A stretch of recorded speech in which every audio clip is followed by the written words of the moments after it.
Everyone, welcome back to science education. Friends, I am extremely sorry for this inconvenience. काफ़ी delay हो गया, बहुत दिनों के बाद मैंने वीडियो अपलोड करा है, इसके लिए बहुत बहुत सॉरी आप सभी से। मैंने कहा था कि आपके मिड टर्म एग्जाम के पहले मैं इस चैप्टर को कंप्लीट कर दूंगी, बट कुछ प्रॉब्लम्स की वजह से मैं ऐसा नहीं कर पाई, इसके लिए extremely sorry. Okay, I hope you understand. तो चलिए आज हम लोग एक नया चैप्टर स्टार्ट करते हैं, that is control and coordination, जो कि क्लास 10th की साइंस बुक का चैप्टर 6 है एंड बायोलॉजी का ये सेकंड चैप्टर है। फर्स्ट चैप्टर हम लोगों ने डिस्कस किया था, दैट इज़ लाइफ प्रोसेस, जिसमें हम लोगों ने 4 डिफरेंट लाइफ प्रोसेसेस को डिस्कस किया था, है ना। Nutrition, digestion, respiration and transportation, excretion को हम लोगों ने वहाँ पे डिस्कस किया था। आज हम लोग इन सारी लाइफ प्रोसेसेस को हमारी बॉडी किस तरह से कंट्रोल करती है, किस तरह से कोऑर्डिनेट करती है, इस बारे में आज हम लोग इस पार्टिकुलर चैप्टर में बात करने वाले हैं। तो सबसे पहले आइए समझते हैं कि इस वर्ड का क्या मीनिंग होता है। What is control and coordination. तो कंट्रोल का मीनिंग तो आप सभी को थोड़ा बहुत पता ही होगा। कंट्रोल का क्या मतलब होता है कि किसी भी चीज़ को अपने अकॉर्डिंग चलाना, अपने अकॉर्डिंग रेगुलेट करना, है ना। The ability to regulate something. Control क्या होता है? द एबिलिटी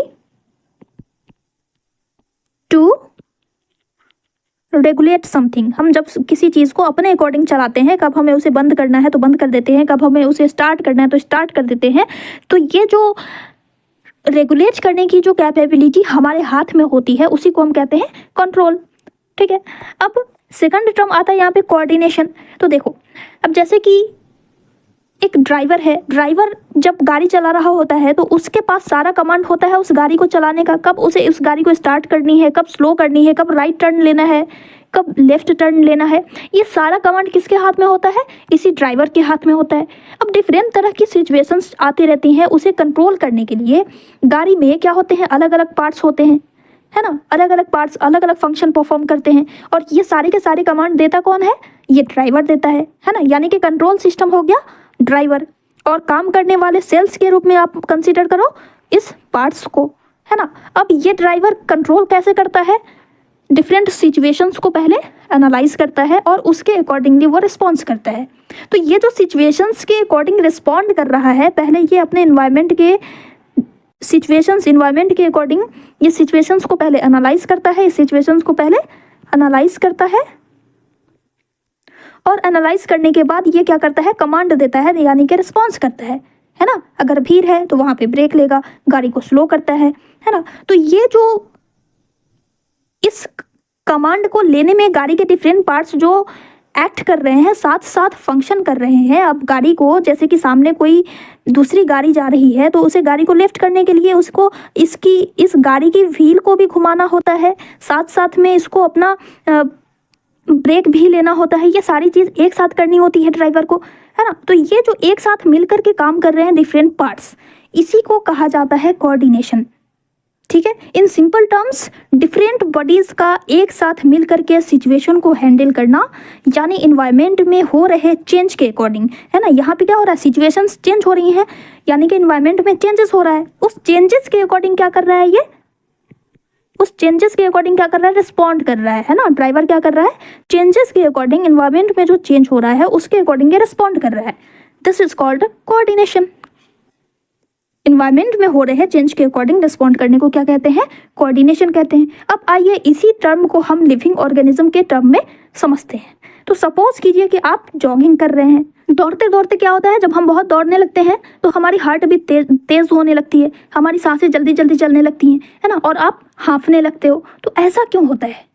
क्योंकि जब आप दौड़ रहे होते हो तो आपके पैर की ये जो मसल्स है ना, ये मसल्स, उन्हें तेज भागने के लिए ज़्यादा एनर्जी चाहिए होती है। ठीक है, देखो जैसे कि आपने यहाँ पे दौड़ना स्टार्ट किया, तो जैसे ही आप दौड़ते हो, है ना, जैसे ही रनिंग स्टार्ट हुई, तो रनिंग के लिए क्या करना पड़ता है? मसल्स को तेज मूव करना पड़ता है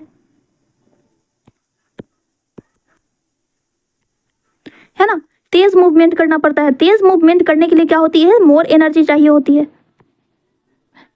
राइट, मोर एनर्जी चाहिए होती है। क्योंकि इसे अब ये जो मोर एनर्जी चाहिए होती है, ज़्यादा एनर्जी चाहिए होती है, तो एनर्जी कहाँ से जनरेट होती है? रिस्पायरेशन की प्रोसेस से। तो अब इस एनर्जी के लिए बॉडी को रिस्पायरेशन जल्दी जल्दी करना पड़ेगा, है ना। बॉडी को रिस्पायरेशन रेट इंक्रीज करनी पड़ेगी, तभी तो ऑक्सीजन आएगा ना, और ऑक्सीजन आएगा तो उसके साथ साथ इस हार्ट को भी जल्दी जल्दी बीट करना पड़ेगा, जल्दी जल्दी इसे पंप करना पड़ेगा ताकि ब्लड सप्लाई हो मसल्स तक, राइट। तो यहाँ पे क्या हो रहा है कि हार्ट भी जल्दी जल्दी काम कर रही है, हार्ट बीट भी तेज हो गई, हार्ट बीट भी तेज हो गई, रेस्पिरेशन की प्रोसेस भी तेज हो रही है। तो आप देख पा रहे हो एक काम करने के लिए, एक रनिंग करने के लिए मसल्स को भी एक्टिवेट होना पड़ रहा है, हार्ट को भी एक्टिवेट होना पड़ रहा है, और इस ब्लड सप्लाई के लिए ब्लड वेसल्स को भी एक्टिवेट होना पड़ रहा है, ब्लड वेसल्स भी अपना काम कर रही हैं, रेस्पिरेशन के लिए लंग्स भी जल्दी जल्दी काम कर रहे हैं अपना।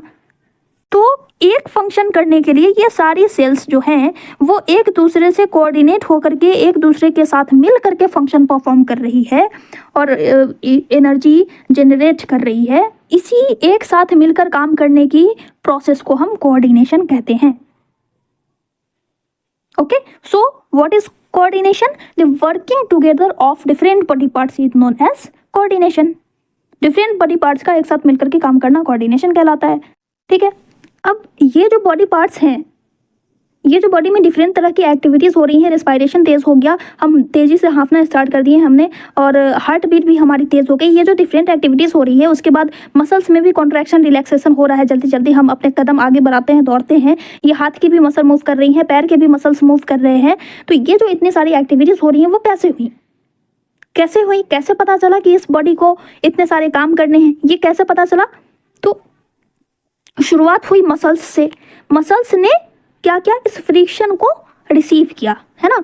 रनिंग के लिए पैर में जो फ्रिक्शन हुई, उस फ्रिक्शन को, उस मूवमेंट को, उस हलचल को इस मसल्स की सेल्स ने क्या करा, रिसीव करा, है ना। और रिसीव करके फौरन ये ब्रेन के पास, जैसा कि हम सभी को पता है कि ब्रेन ही हमारा कंट्रोल सिस्टम होता है, सारी एक्टिविटीज़ को देखने वाला हेड ऑफिस कौन है, हमारा ब्रेन है। तो उस फ्रिक्शन को, ये जो इंफॉर्मेशन मिली इस मसल्स को, उस इंफॉर्मेशन को लेकर के जाती है कहाँ पहुंचाया जाता है, ब्रेन में पहुंचाया जाता है ना। ब्रेन उसको, जब ब्रेन के पास इंफॉर्मेशन जाती है तो फिर ब्रेन उसको समझता है, और तब जा करके ये ब्रेन क्या करता है, बॉडी के डिफरेंट डिपार्टमेंट में, है ना, इंफॉर्मेशन भेजता है कि भाई काम शुरू करो, बंदा दौड़ रहा है। तो ये सारे सेल्स जो है, सारे ऑर्गन्स जो हैं वो एक्टिवेट हो जाते हैं और अपने अपने काम पे लग जाते हैं। तो कुछ इस तरह से हमारी बॉडी फंक्शन परफॉर्म करती है और इस तरह से हमारी बॉडी में कंट्रोल एंड कोऑर्डिनेशन होता है। ठीक है, तो यहाँ पे आपने एक चीज़ नोट करी कि मसल्स की जो सेल्स हैं उसने फ्रिक्शन को रिसीव करा, है ना। ये इस पैर के आसपास के एनवायरनमेंट में जो चेंजिंग हुई, उस चेंजिंग को इसने रिसीव करा। This environmental change is called stimulus. ठीक है, इसे हम क्या कहते हैं, इसे हम कहते हैं स्टिमुलस। एक ऐसा चेंज, एक ऐसा इवेंट जिसके कारण लिविंग ऑर्गेनिज्म की बॉडी में मूवमेंट होता है, जिसके कारण लिविंग ऑर्गेनिज्म की बॉडी रिएक्ट करती है। उस मूवमेंट, उस चेंज को, उस इन्वायरमेंटल चेंज को क्या कहते हैं, स्टिमुलस कहते हैं। ठीक है, जैसा कि मैंने यहाँ पे एग्जांपल दिया रनिंग का, तो यहाँ पे रनिंग क्या है, ये स्टिमुलस है। रनिंग की वजह से फ्रिक्शन हो रही है ना, तो ये स्टिमुलस हुआ, और हमारी बॉडी जो इसके बदले में एनर्जी जनरेट कर रही है और रिस्पॉन्स कर रही है, एनर्जी जनरेट करके एटीपी बना करके जो ये रिस्पॉन्स कर रही है, इसे हम कहते हैं रिस्पॉन्स। ठीक है, अब ये जो स्टिमुलस होते हैं वो दो टाइप के होते हैं। ठीक है, स्टिमुलस जो होते हैं ये दो टाइप के होते हैं। ये या तो इंटरनल हो सकते हैं या तो ये एक्सटर्नल हो सकते हैं। इंटरनल स्टिमुलाई वो होते हैं जिसे हम इंटरनली फील करते हैं, है ना। फीलिंग और सेंसेशन को ही स्टिमुलस कहा जाता है इन सिंपल वर्ड्स। ठीक है, सिंपल शब्दों में अगर हम कहें तो हम जो भी फील करते हैं, जो भी हमें एहसास होता है, जो भी हम सेंसेशन फील करते हैं, उसी सेंसेशन को स्टिमुलस कहते हैं। जैसे कि पैर में कांटा चुभा तो कांटा चुभना क्या हो गया, स्टिमुलस हो गया। आँख में कुछ पड़ जाता है तो वो भी स्टिमुलस हो गया। हाथ हमने टच किया, गर्म लगा हमें, तो टेम्परेचर क्या है, स्टिमुलस है। हीट क्या है, स्टिमुलस है। स्मेल क्या है, स्टिमुलस है ना। लाइट, विजन, वो भी एक स्टिमुलस है। तो ये सारी चीज़ें क्या है, स्टिमुलस हैं, जो भी हम फील करते हैं। ठीक है, तो अगर इनसाइड द बॉडी फील होता है तो उसे हम कहते हैं इंटरनल स्टिमुलस, और स्टिमुलस का प्लूरल होता है स्टिम्युलाई। स्टिमुलाई, ठीक है, LUS को I में कन्वर्ट कर देते हैं तो ये प्लूरल बन जाता है। ठीक है, तो जैसे कि पेन, दर्द, इसको तो हम एक्सटर्नल इन्वायरमेंट से रिसीव नहीं करते ना, ये तो बॉडी के अंदर ही होता है। तो ऐसे स्टिमुलस जो कि विद इन दी बॉडी आते हैं उसे हम इंटरनल स्टिमुलाई कहते हैं, जैसे कि पेन हो गया, भूख भी हमें अंदर ही महसूस होती है, थर्स्ट हो गया, प्यास, तो ये सब क्या हो गया, इंटरनल स्टिमुलाई हो गए। गुस्सा है ना, एंगर, तो ये सब इंटरनल स्टिमुलाई हो गया। एक्सटर्नल स्टिमुलाई जो कि हमारे सेंस ऑर्गन से जनरेट होता है, जैसे कि टच, ये हम बाहर से टच कर रहे हैं, विजन है ना, विजन में आपको लाइट हो जाता है, लाइट स्टिमुलस। उसके बाद साउंड, स्मेल, तो ये सब क्या हो गए, एक्सटर्नल स्टिमुलाई हो जाते हैं। ओके, अब ये एक्सटर्नल स्टिमुलाई को रिसीव करते हैं हमारे सेंस ऑर्गन्स। जैसा कि आप सभी को पता होना चाहिए कि सेंस ऑर्गन्स 5 होते हैं। कौन कौन से, टच, कौन सा सेंस ऑर्गन करता है, स्किन। विजन, कौन सा सेंस ऑर्गन रिस्पॉन्सिबल होता है विजन के लिए, आई, है ना। साउंड के लिए कौन सा सेंस ऑर्गन रिस्पॉन्सिबल होता है, ईयर। स्मेल के लिए nose, and tongue for taste. ये 5 सेंस ऑर्गन्स होते हैं, है ना। तो ये सेंस ऑर्गन डायरेक्टली स्टिमुलस को रिसीव नहीं करते हैं, बल्कि इनमें प्रेजेंट होता है एक स्पेसिफिक स्ट्रक्चर। जैसे कि ये हमारा हाथ है, तो इस स्किन पे, ये जो पूरी स्किन होती है, इसमें कुछ टच होता है तो हमें फील होता है। कैसे फील होता है, क्योंकि सेंस ऑर्गन्स में एक स्पेसिफिक स्ट्रक्चर प्रेजेंट होता है जिसे हम कहते हैं रिसेप्टर। इन सेंस ऑर्गन में क्या प्रेजेंट होता है, रिसेप्टर प्रेजेंट होता है, और यही रिसेप्टर उस स्टिमुलस को रिसीव करते हैं जिससे कि हमें पता चलता है। ठीक है, तो डिफरेंट सेंस ऑर्गन्स पे डिफरेंट रिसेप्टर्स प्रेजेंट होते हैं। स्किन, स्किन की अगर हम बात करें, ये रिसेप्टर्स को याद रखना आपके लिए बहुत ज़रूरी है। ठीक है, तो इसको भी आप नोट डाउन कर लीजिएगा। स्किन पे रिसेप्टर प्रेजेंट होता है फॉर टच, जो कि टच सेंस देता है हमें, and that receptor is called thermo receptor. ठीक है, थर्मो रिसेप्टर ये हीट को सेंस करता है, इट डिटेक्ट्स हीट। उसके बाद आपको आ जाता है आई, आई फॉर विजन। ये लाइट सेंसिटिव रिसेप्टर्स इसमें प्रेजेंट होते हैं, that is called photo receptor. आपने पढ़ा होगा ह्यूमन आई में, है ना, फोटो रिसेप्टर्स और लाइट, लाइट को डिटेक्ट करता है, लाइट को सेंस करता है। उसके बाद ईयर, ईयर पे प्रेजेंट होते हैं sound sensitive receptors, that is called phono receptor, phono receptors. ठीक है, उसके बाद nose, smell sensitive receptor, that is called olfactory. ये आपने चैप्टर 2 में पढ़ा है, ऑल्फैक्टरी इंडिकेटर्स पढ़ा है ना।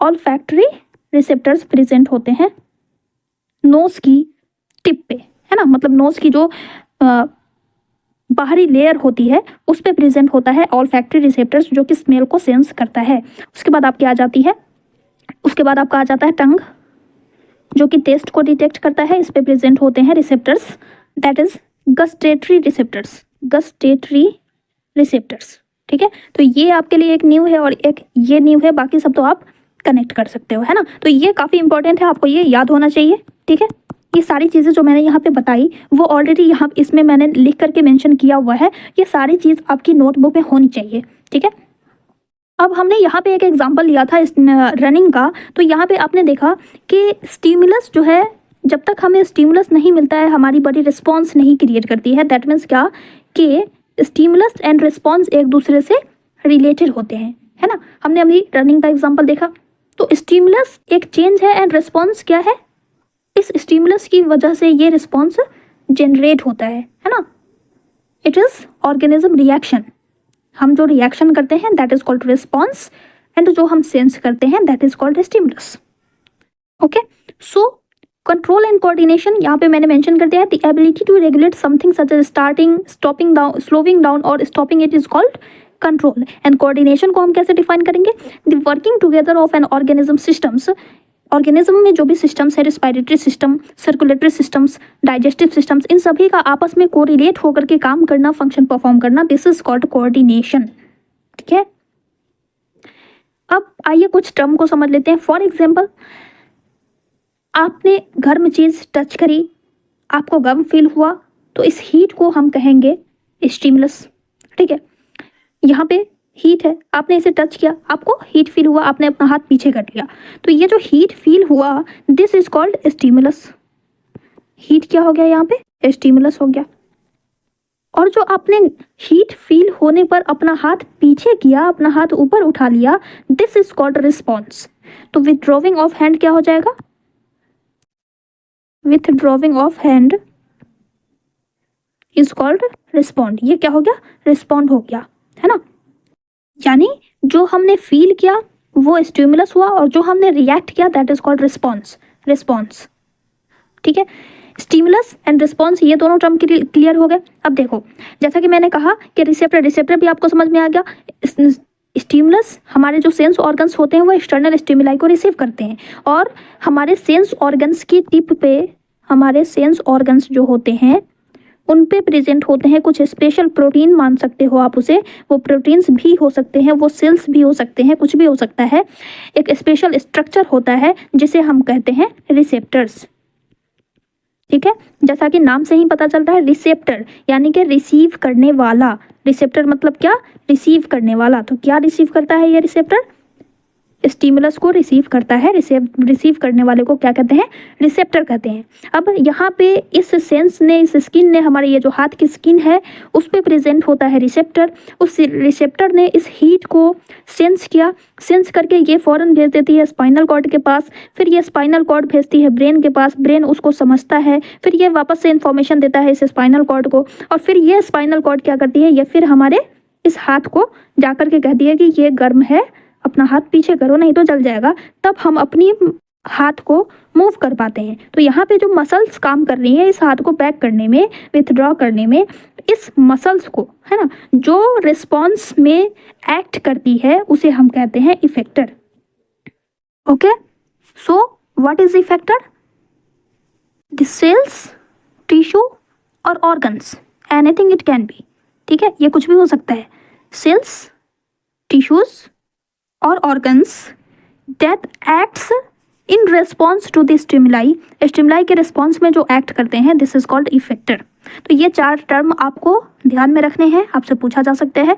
ठीक है, तो चलो अब बात ये आती है कि लिविंग ऑर्गेनिज्म रिस्पॉन्ड कैसे करते हैं। कोई भी स्टिमुलस मिलता है, जैसे कि मैंने यहाँ पे कहा कि ये हीट है ना, तो हमने तो बस इतना ही हमें दिखाई देता है ना कि हम हीट को सेंस करते हैं कि वो गर्म है और हम अपना हाथ पीछे कर देते हैं, लेकिन इसके पीछे साइंटिफिकली क्या हो रहा है बॉडी में, इंटरनली क्या होता है, बॉडी कैसे रिएक्ट करती है किसी भी चीज़ पे, उस बारे में आज हम लोग बात करेंगे इस पार्टिकुलर चैप्टर में। इसी बारे में हम लोग समझने वाले हैं कि हमारी बॉडी किसी भी स्टिमुलाई को किस तरह से रिस्पॉन्ड करती है।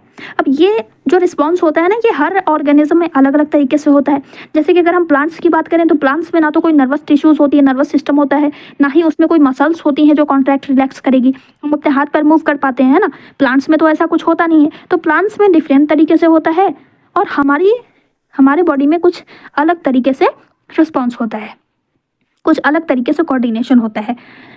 अब यहाँ पे ये स्टिमुलस रिसेप्टर के बारे में ये सारी चीज़ें मैंने यहाँ पे मेंशन कर दी हैं, you can go through it. Okay, ये सारे रिसेप्टर्स को मैंने यहाँ पे मेंशन कर दिया है। हाँ, तो इस तरह से एनिमल्स में कोऑर्डिनेशन 2 तरह से होता है, एक होता है न्यूरल कोऑर्डिनेशन और एक होता है केमिकल कोऑर्डिनेशन। न्यूरल कोऑर्डिनेशन क्या होता है, अब देखिए, जैसा कि अभी हमने एग्जांपल देखा था रनिंग का, है ना, तो जब हम रनिंग करते हैं तो उस टाइम में हमारी बॉडी से क्या रिलीज होता है, एनर्जी जनरेट होती है, right.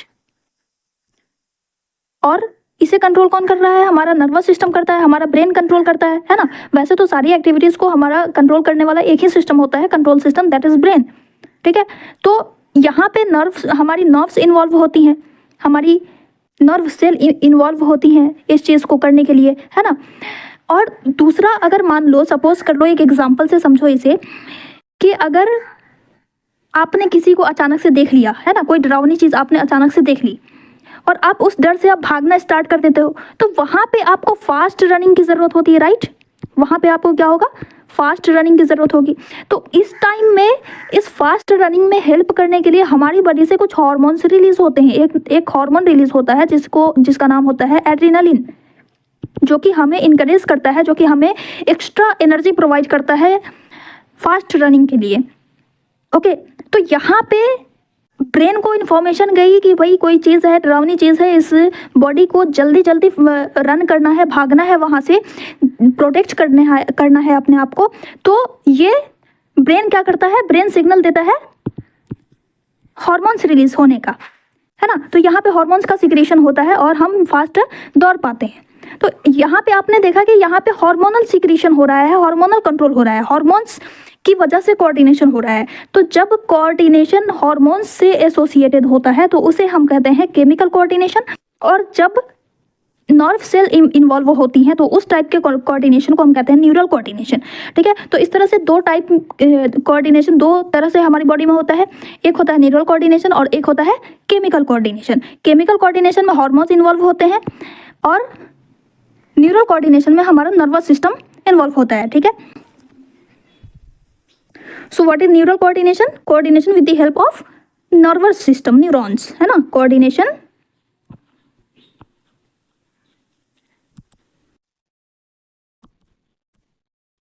Coordination with nervous system.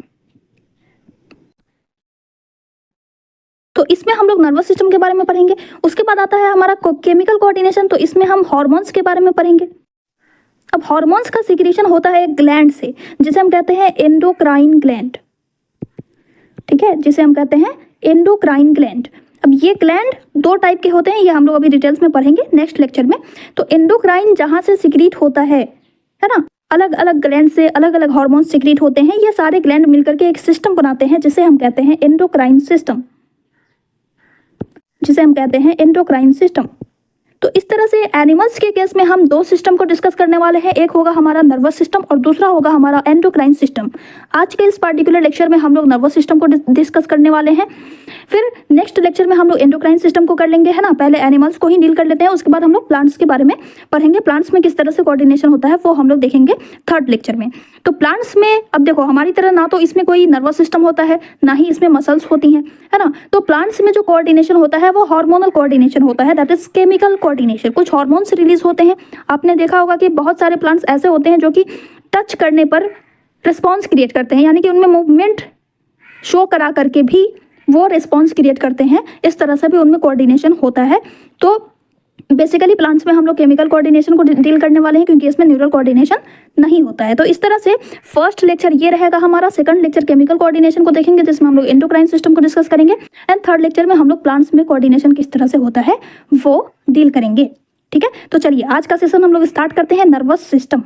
So what is nervous system? तो आप बताओ, कोई भी ऑर्गन सिस्टम कैसे बनता है? ये भी तो एक ऑर्गन सिस्टम है ना। तो आपको पता होना चाहिए कि कोई भी ऑर्गन सिस्टम किस तरह से बनता है। बहुत सारी टिश्यूज जब मिलती हैं, है ना, ग्रुप्स ऑफ टिश्यूज, तो वो ऑर्गन सिस्टम बनाती हैं। टिश्यूज कैसे बनते हैं? टिश्यूज बनते हैं बहुत सारी सेल्स को मिला करके जो एक तरह का फंक्शन परफॉर्म करती हैं। वैसे सेल्स जब एक साथ मिलती हैं तो टिश्यूज का फॉर्मेशन होता है। तो अल्टीमेटली ये जो नर्वस सिस्टम है ये भी तो इसी प्रोसेस से बना हुआ है ना। तो दैट मीन्स क्या कि नर्वस सिस्टम भी एक सेल से, एक पार्टिकुलर सेल से ही मिलकर के बना हुआ है, और उस सेल को हम कहते हैं nerve cell. Okay, so nervous system is a complex network of nervous tissues that enables the body to interact with its environment and control many of its function, है ना। नर्वस सिस्टम का क्या काम है? हमारे आसपास के इन्वायरमेंट से इंटरेक्ट करना, कम्युनिकेट करना और उसके रिस्पॉन्स में कंट्रोल एंड कोऑर्डिनेशन करना। ठीक है, it is specialized for conducting information from the environment via electrical impulses from one part of the body to the another part। अब ये क्या करता है? ये इंफॉर्मेशन को कंडक्ट करता है। यहाँ पे हमने हीट सेंस करा, ये जाता है इस स्पाइनल कॉर्ड के पास, फिर स्पाइनल कॉर्ड इसे भेजती है ब्रेन के पास, ब्रेन उसको समझता है, इंटरप्रेट करता है, फिर जा करके रिस्पॉन्स लेकर के दूसरी नर्व सेल आती है और तब हम एक्शन कर पाते हैं। तो यही काम होता है नर्वस सिस्टम का, एक इंफॉर्मेशन को एक जगह से दूसरी जगह तक ट्रांसमिट करना, कंडक्ट करना। ठीक है, अब इस नर्वस सिस्टम में दो टाइप के होते हैं। ह्यूमन नर्वस सिस्टम की अगर हम बात करें तो ये दो टाइप के होते हैं, दो कैटेगरी में पूरे नर्वस सिस्टम को बांटा जाता है। एक होता है पेरिफेरल नर्वस सिस्टम और दूसरा होता है सेंट्रल नर्वस सिस्टम। सेंट्रल जैसा कि नाम से ही आपको पता चल रहा है कि सेंट्रल रोल प्ले करता है, एंड पेरिफेरल यानी कि जो हमारी बॉडी में चारों तरफ फैला हुआ होगा। तो सेंट्रल नर्वस सिस्टम में आपको दो ऑर्गन आ जाते हैं, एक आ जाता है हमारा ब्रेन और एक आ जाता है आपको स्पाइनल कॉर्ड। आप देख सकते हो एक कलर से एक सिस्टम को दिखाया गया है। ठीक है, तो इसमें आपको आ जाता है brain, and spinal cord. Okay, and peripheral nervous system में ये जो थ्रेड लाइक स्ट्रक्चर आपको दिख रहा है, ये येलो कलर का थ्रेड लाइक स्ट्रक्चर जो कि पूरी बॉडी में फैला हुआ है, इसे हम कहते हैं नर्व्स। तो पेरिफेरल नर्वस सिस्टम में सिर्फ एक ऑर्गन आ जाता है, दैट इज नर्व्स। यही नर्व्स पूरे बॉडी में फैले हुए होते हैं। ठीक है, अब नर्व्स का नाम सुनते ही आपके मन में ये क्वेश्चन राइज होगा कि नर्व और नर्व सेल, क्या ये दोनों बिल्कुल सेम होती हैं या डिफरेंट हैं? क्या नर्व्स को ही नर्व सेल भी कहा जाता है? क्या नर्व सेल को ही न्यूरॉन भी कहा जाता है? तो नर्व सेल और न्यूरॉन ये दोनों सेम है, ये दोनों सेम ऑर्गन है, सेम सेल का नाम है न्यूरॉन। न्यूरॉन, नर्व सेल को ही न्यूरॉन कहा जाता है। लेकिन नर्व्स जो होती है ना, लुक एट दिस फिगर, अगर हम इसके एक सेक्शन को कट कर दें, इतने पोर्शन को, अगर हम इस स्पाइनल कॉर्ड के एक पोर्शन को, आपको पता होना चाहिए कि स्पाइनल कॉर्ड जो है वो छोटे छोटे इस तरह से बहुत सारी बोन्स आपस में कनेक्टेड होती हैं, तो एक स्पाइनल कॉर्ड बनता है इस तरह से। ठीक है, तो इसके एक बोन को अगर हम ले लें, इतना सेक्शन को अगर हम ले लेते हैं, तो इसमें से जो नर्व्स निकल रही हैं उसे अगर हम जूम करके देखेंगे तो आपको कुछ इस तरह का स्ट्रक्चर दिखेगा। अब इसे ध्यान से देखिए, ये एक बंडल दिख रहा है आपको, ये दूसरा बंडल दिख रहा है, ये कुछ ब्लड वेसल्स भी यहाँ पे दिख रही हैं, राइट।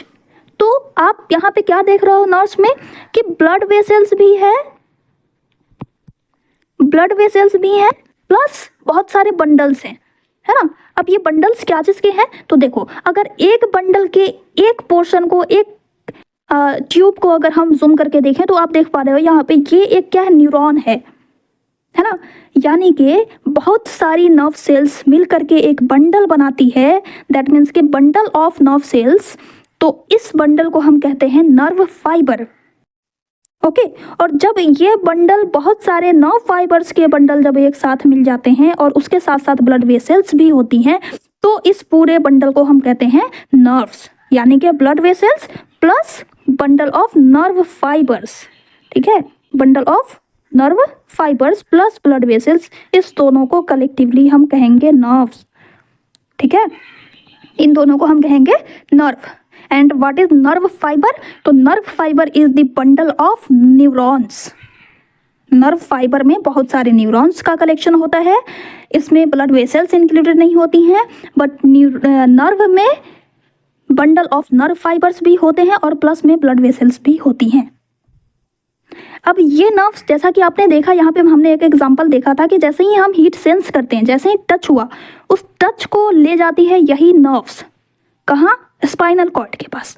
फिर स्पाइनल कॉर्ड ये भेजता है इस ब्रेन के पास। अब ब्रेन यहाँ से इंटरप्रेट करता है, इसको डिकोड करता है और उसके बाद फिर इन्फॉर्मेशन देता है कि हाथ हटाना है। तो ये जो इन्फॉर्मेशन लेकर के आती है वो दूसरी नर्व होती है, लेकर जाने वाली दूसरी नर्व होती है, यहाँ पे ट्रांसफ़र करने वाली, ब्रेन को ट्रांसफ़र करने वाली दूसरी नर्व होती है, और फिर ये दूसरे न्यूरॉन को ट्रांसफ़र कर देता है, तो वो वापस से लेकर के आती है।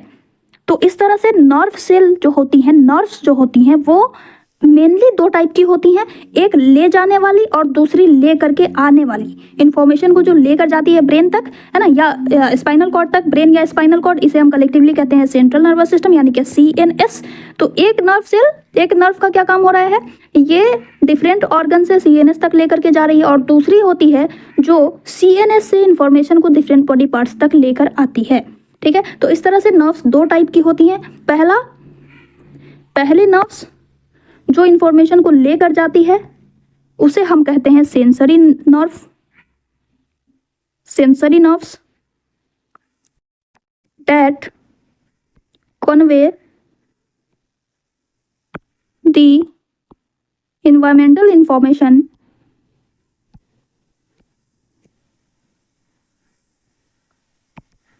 From different body parts, different body part से कलेक्ट करती है और कहाँ ले जाती है? CNS, यानी कि या तो ये ब्रेन के पास डायरेक्ट दे देगी या फिर स्पाइनल कॉर्ड के बाद के पास दे देगी। From different body parts to CNS। ठीक है, एंड दूसरी होती है मोटर न्यूरॉन्स, दूसरे को हम कहते हैं मोटर नर्व्स, मोटर नर्व्स जो कि CNS से इंफॉर्मेशन लेकर के आती है, दैट कन्वे द इंफॉर्मेशन, या फिर आप रेस्पॉन्स भी लिख सकते हो, क्योंकि ब्रेन से लेकर के आ रही है तो रेस्पॉन्स ही लेकर आएगी। तो इन्फॉर्मेशन की जगह पे हम क्या लिख सकते हैं, सिग्नल्स भी लिख सकते हैं, उसी को सिग्नल भी कहा जाता है, या फिर हम उसे रिस्पॉन्स भी लिख सकते हैं, ठीक है। तो that carry signals from the CNS to different body parts में क्या होगा, कौन एक्ट करता है, हमारी या तो मसल्स में कॉन्ट्रैक्शन रिलैक्सेशन होता है और हम अपने हाथ पैर को मूव कर पाते हैं, है ना, रिस्पॉन्स कर पाते हैं, या फिर ग्लैंड्स में होगा, क्योंकि अभी हमने देखा कि 2 टाइप के कोऑर्डिनेशन होते हैं, एक में हार्मोनल सीक्रेशन होता है, वो भी हमारी हेल्प करता है कोऑर्डिनेशन में, और दूसरा नर्वस सिस्टम, है ना। तो या तो ये मसल्स के पास लेकर के आएगी इन्फॉर्मेशन को, या फिर ग्लैंड्स के पास। ग्लैंड्स क्या करेंगी, हार्मोन्स का सीक्रेशन करेंगी और कोऑर्डिनेशन करेंगी, ठीक है। तो वैसी नर्व्स जो कि इन्फॉर्मेशन को CNS से मसल्स या ग्लैंड के पास लेकर के आती है, उसे हम कहते हैं मोटर नर्व्स, ठीक है। अब ये तो हो गई भाई फंक्शन के बेसिस पे। फंक्शन क्या है किस न्यूरॉन का, नर्व्स का, है ना, न्यूरॉन से ही नर्व्स बनती हैं, लेकिन हम नर्व्स के टाइप को यहाँ पे देख रहे हैं, है ना। इसके अलावा ऑरिजिन के बेसिस पर भी नर्व्स के 2 टाइप होते हैं। वैसे नर्व्स जो कि ब्रेन से डायरेक्टली एसोसिएट होते हैं, जो कि ब्रेन से डायरेक्टली कनेक्टेड होते हैं, उसे हम कहते हैं क्रैनियल नर्व, उसे हम कहते हैं cranial nerve.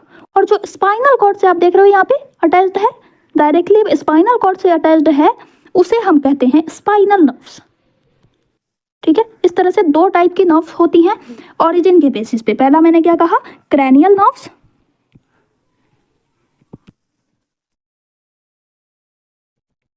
Cranial nerves that originate from brain, जो कि ब्रेन से ओरिजिनेट हो रही है, nerves that originate from the brain. और ये नर्व जो होती हैं ये अपर पार्ट में एक्सटेंड होती है, दैट एक्सटेंड टू दी, है ना, and extend to the head, neck and face, ठीक है। इतना पोर्शन, नेक भी आ गया, हेड भी आ गया और फेस भी आ गया, इसमें ये एक्सटेंड होती है, डायरेक्टली कनेक्टेड होती है नर्व से, सॉरी ब्रेन से, ठीक है। उसके बाद दूसरा टाइप हो जाता है स्पाइनल नर्व्स। स्पाइनल नर्व्स जो कि स्पाइनल कॉर्ड से डायरेक्टली ओरिजिनेट होती है, nerves that originate from the spinal cord, from the spinal cord and extend throughout the body, पूरे बॉडी में ये फैली हुई होती है ना, throughout the body parts, throughout the body या फिर body parts, ठीक है।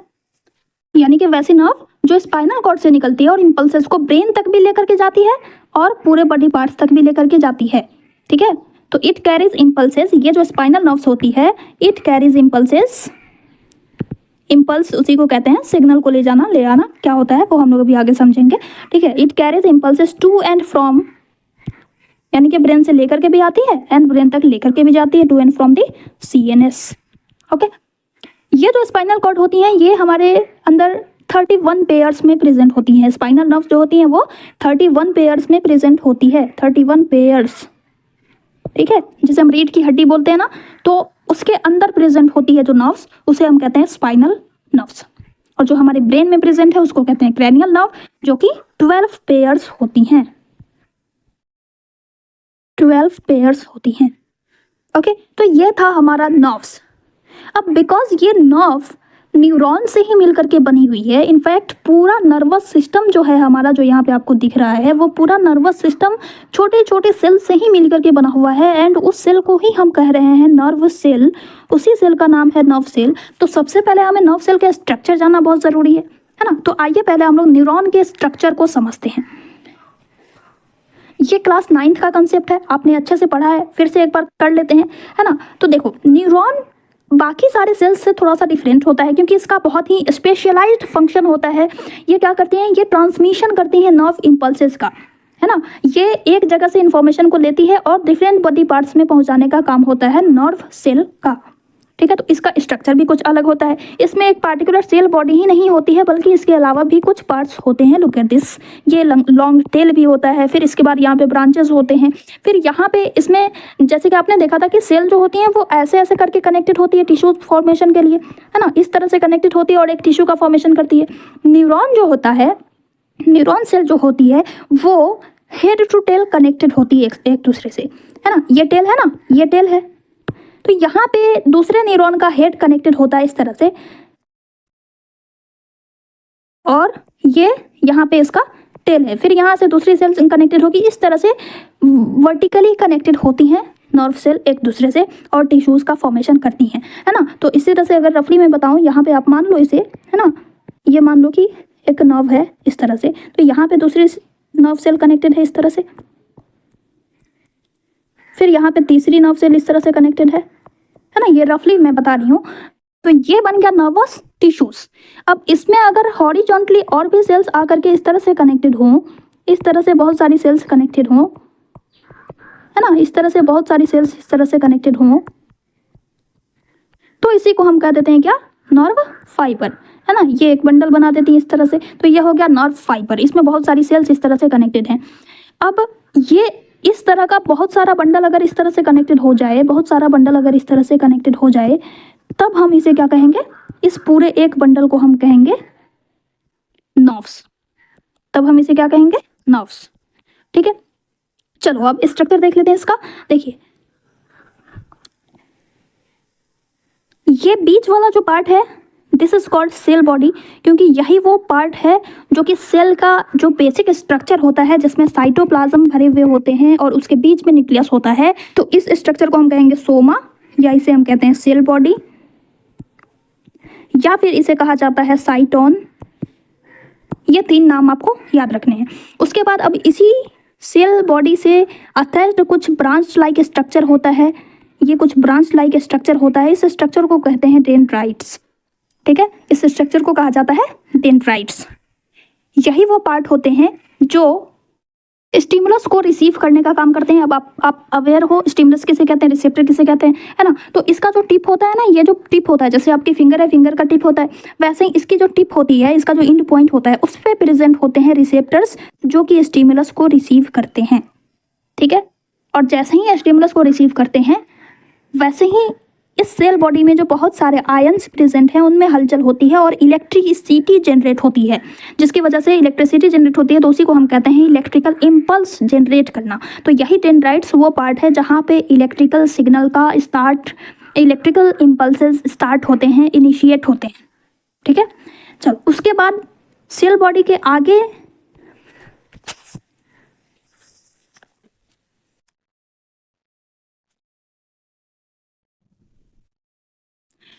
इसमें जो साइटोप्लाज्म भरा हुआ होता है सेल बॉडी में, बिकॉज ये न्यूरॉन की सेल बॉडी है, इसलिए इसके साइटोप्लाज्म को हम नाम दे देते हैं न्यूरोप्लाज्म। इसको हम क्या कहते हैं, न्यूरोप्लाज्म। ठीक है, इसे हम कहते हैं न्यूरोप्लाज्म। और इसके बीच में जो न्यूक्लियस है, तो न्यूरोप्लाज्म प्लस न्यूक्लियस क्या कहलाता है, सेल बॉडी या साइटोन या सोमा। ओके, अब डेंड्राइट्स ने सिग्नल रिसीव करा, ये भेज देता है सेल बॉडी के पास। उसके बाद ये जो लॉन्ग टेल दिख रहा है, ये जो लॉन्ग टेल दिख रहा है ना, ये सेल बॉडी आगे जा करके टेल एक ट्यूब लाइक स्ट्रक्चर में एक्सटेंड हो जाती है। इस ट्यूब लाइक स्ट्रक्चर को हम कहते हैं एक्सॉन। क्या कहते हैं, एक्सॉन। ठीक है, इसके ऊपर ये जो एक लेयर दिख रही है, बिकॉज इसका काम है, न्यूरॉन का क्या काम है, इलेक्ट्रिकल इम्पल्स का ट्रांसमिशन करना। तो आपको पता होना चाहिए कि वायर, आपने देखा है इलेक्ट्रिसिटी जिस वायर से कंडक्ट होती है, जिस वायर से करंट फ्लो हो रहा होता है, उस वायर के ऊपर, है ना, मेन जो वायर होती है कॉपर की वायर, उसके ऊपर इंसुलेटेड होता है। आपने देखा है रेड ब्लू कलर की वायर होती है तरह तरह का, उसके ऊपर प्लास्टिक का एक कोटिंग लगा हुआ होता है ताकि इलेक्ट्रिसिटी से किसी को नुकसान नहीं हो, है ना। उसी तरह से इस नर्व सेल का जो एक्सॉन वाला जो पार्ट होता है, इस एक्सॉन में इलेक्ट्रिसिटी कंडक्ट हो रही होती है, इलेक्ट्रिसिटी फ्लो कर रही होती है। तो इसे प्रोटेक्ट करने के लिए इसके ऊपर एक शीद होती है जिसे हम कहते हैं माइलिन शीद। और ये माइलिन शीद एक सेल के प्रेजेंस की वजह से होती है जिसे हम कहते हैं श्वान सेल। ये श्वान सेल एक सब्सटेंस सिक्रीट करती है, माइलिन नाम का एक सब्सटेंस सिक्रीट करती है, जो इस एक्सॉन के ऊपर इस तरह से जम जाता है और उसी शीद को हम कहते हैं माइलिन शीद। अब ये माइलिन शीथ जो होती है वो पूरा एक साथ नहीं होती है ना, थोड़ा थोड़ा सा गैप आप यहाँ पे देख पा रहे हो। ये देखिए, ये माइलिन शीथ है ना, ये इसके बीच में थोड़ा सा गैप होता है, ये कंटिन्यूअसली नहीं होती है, इनके बीच में थोड़ा सा स्पेस होता है। ठीक है, इस स्पेस को, इन दो माइलिन शीथ के बीच में जो खाली स्पेस है जहां पर से हमें एक्सॉन दिख रहा है, उस स्पेस को हम कहते हैं नोड ऑफ रैनवियर। ठीक है, इस स्पेस को कहा जाता है नोड ऑफ रैनवियर। ये आपके सिलेबस में नहीं है, आप चाहो तो इसे स्किप भी कर सकते हो, लेकिन आपको पूरा स्ट्रक्चर पता हो तो और अच्छी बात होती है, आपको समझने में आसानी होगी। ठीक है, अब उसके बाद अब ये एक्सॉन इंड में जाकर के ब्रांचेस में डिवाइड हो जाता है। लुक एट दिस, इस ब्रांच्ड पार्ट को हम कहते हैं नर्व इंडिंग, है ना, नर्व इंडिंग, बिकॉज ये नर्व का, न्यूरॉन का आखिरी पॉइंट है, आखिरी छोर है, इसलिए इसको नर्व इंडिंग भी कहा जाता है। या फिर ये एक्सॉन का भी इंड पॉइंट है, इसलिए इसको हम एक्सॉन टर्मिनल भी कहते हैं, एक्सॉन टर्मिनल या फिर एक्सोनल इंड। तो ये सारे नाम होते हैं इस पॉइंट के। ठीक है, एक्सॉन के आखिरी छोर को हम लोग क्या कहेंगे, एक्सोनल इंड या नर्व इंडिंग या एक्सॉन टर्मिनल। ठीक है, नर्व इंडिंग ये आपके एनसीईआरटी बुक में दी हुई है, तो इसी को आपको याद रखना है, और एनसीईआरटी में जो डायग्राम दिया हुआ है वही डायग्राम आप फॉलो कीजिएगा। ठीक है, क्लैरिटी के लिए मैंने ये वाले डायग्राम यहाँ पे मेंशन किए हैं ताकि आपको सारी चीज़ें क्लियरली विजिबल हो। ठीक है, तो इस तरह से ये होता है स्ट्रक्चर न्यूरॉन का। ये जो बीच का पार्ट है इसे हम कहते हैं सोमा, सोमा को ही साइटोन कहा जाता है, साइटोन को ही सेल बॉडी भी कहते हैं, है ना। उसके बाद ये जो ब्रांच लाइक स्ट्रक्चर है जो कि स्टिमुलस को रिसीव करता है, जो कि सिग्नल्स को रिसीव करते हैं, इस स्ट्रक्चर को कहते हैं डेंड्राइट्स, और यहीं से इलेक्ट्रिकल इम्पल्सेस स्टार्ट होते हैं, इनिशिएट होते हैं। It is site of electrical impulse का, जहाँ से, यही वो साइट है जहाँ से इलेक्ट्रिकल इम्पल्स जनरेट होते हैं, इनिशिएट होते हैं। उसके बाद ये लॉन्ग ट्यूब लाइक स्ट्रक्चर जो दिख रहा है उसे हम एक्सॉन कहते हैं। एक्सॉन के ऊपर एक शीथ होती है जिसे माइलिन शीथ कहा जाता है। माइलिन शीथ कैसे बनती है, तो श्वान सेल प्रेजेंट होते हैं, श्वान सेल से रिलीज होती है एक कोटिंग, माइलिन नाम का सब्सटेंस रिलीज होता है जिसकी वजह से इसके ऊपर एक कोटिंग बन जाती है, उस सेल का नाम है श्वान सेल। और इन दोनों के बीच में, माइलिन शीथ के बीच बीच में थोड़ी सी गैप होती है, उस गैप को कहते हैं नोड ऑफ रैनवियर। फिर आगे एक्सॉन आगे जाकर के ब्रांचेस में डिवाइड हो जाता है, उस ब्रांचेस को क्या कहते हैं, एक्सॉन टर्मिनल या नर्व इंडिंग। ओके, अब इस एक्सोनल इंड के टिप पर आपको ये थोड़ा सा बलून लाइक स्ट्रक्चर दिख रहा है, ये थोड़ा सा स्वेल्ड पार्ट दिख रहा है, स्वेलिंग, ये जो स्वेलिंग दिख रही है, इस स्वेलिंग को हम कहते हैं साइनेप्टिक नोब। ठीक है, ये जो एक राउंड स्ट्रक्चर दिख रहा है इसको हम क्या कहेंगे, इसको कहते हैं साइनेप्टिक नोब्स। ठीक है, नोब आपने देखा होगा ना, दरवाजे वगैरह पे जो लगा हुआ होता है गोल स्ट्रक्चर खोलने बंद करने वाला, उसको कहते हैं नोब। वैसा ही ये भी एक नोब की तरह काम करता है, इसके अंदर कुछ केमिकल्स भरे हुए होते हैं। एक्चुअली में ये नोब्स है क्या, ये एक वेसिकल है, वेसिकल के अंदर क्या होता है, कुछ सब्सटेंसेस भरे हुए होते हैं, तो इसके अंदर भी कुछ केमिकल्स भरे हुए होते हैं जो नर्व इम्पल्स के ड्यूरिंग सिक्रीट होते हैं, और एक न्यूरॉन से दूसरे न्यूरॉन में सिग्नल्स का ट्रांसमिशन होता है। ठीक है, तो ये साइनेप्टिक नोब्स क्या है, एक्सॉन टर्मिनल पे प्रेजेंट एक वेसिकल जिसमें कुछ केमिकल्स भरे हुए होते हैं, इस टिप को कहा जाता है साइनेप्टिक नोब्स।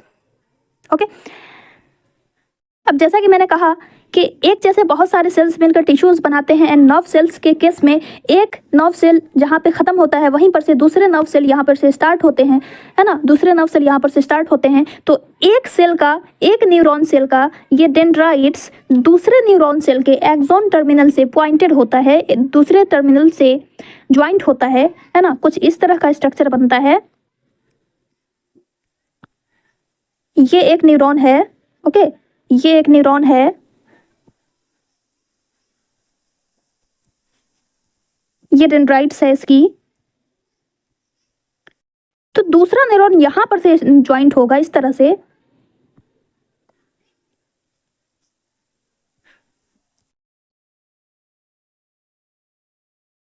इसके डेंड्राइट्स पहले वाले न्यूरॉन के एक्सॉन टर्मिनल से, पहले वाले न्यूरॉन के एंडिंग पॉइंट से, एक्सॉन टर्मिनल से इस तरह से अटैच्ड होते हैं। तो इन दोनों के बीच में आपको ये जो गैप दिख रहा है ना, थोड़ा सा गैप होता है ना, ये दोनों पूरी तरह से एकदम ज्वाइंट नहीं होते हैं, इन दोनों के बीच में थोड़ा सा गैप होता है। ओके, ये दूसरा न्यूरॉन रहा इस तरह से,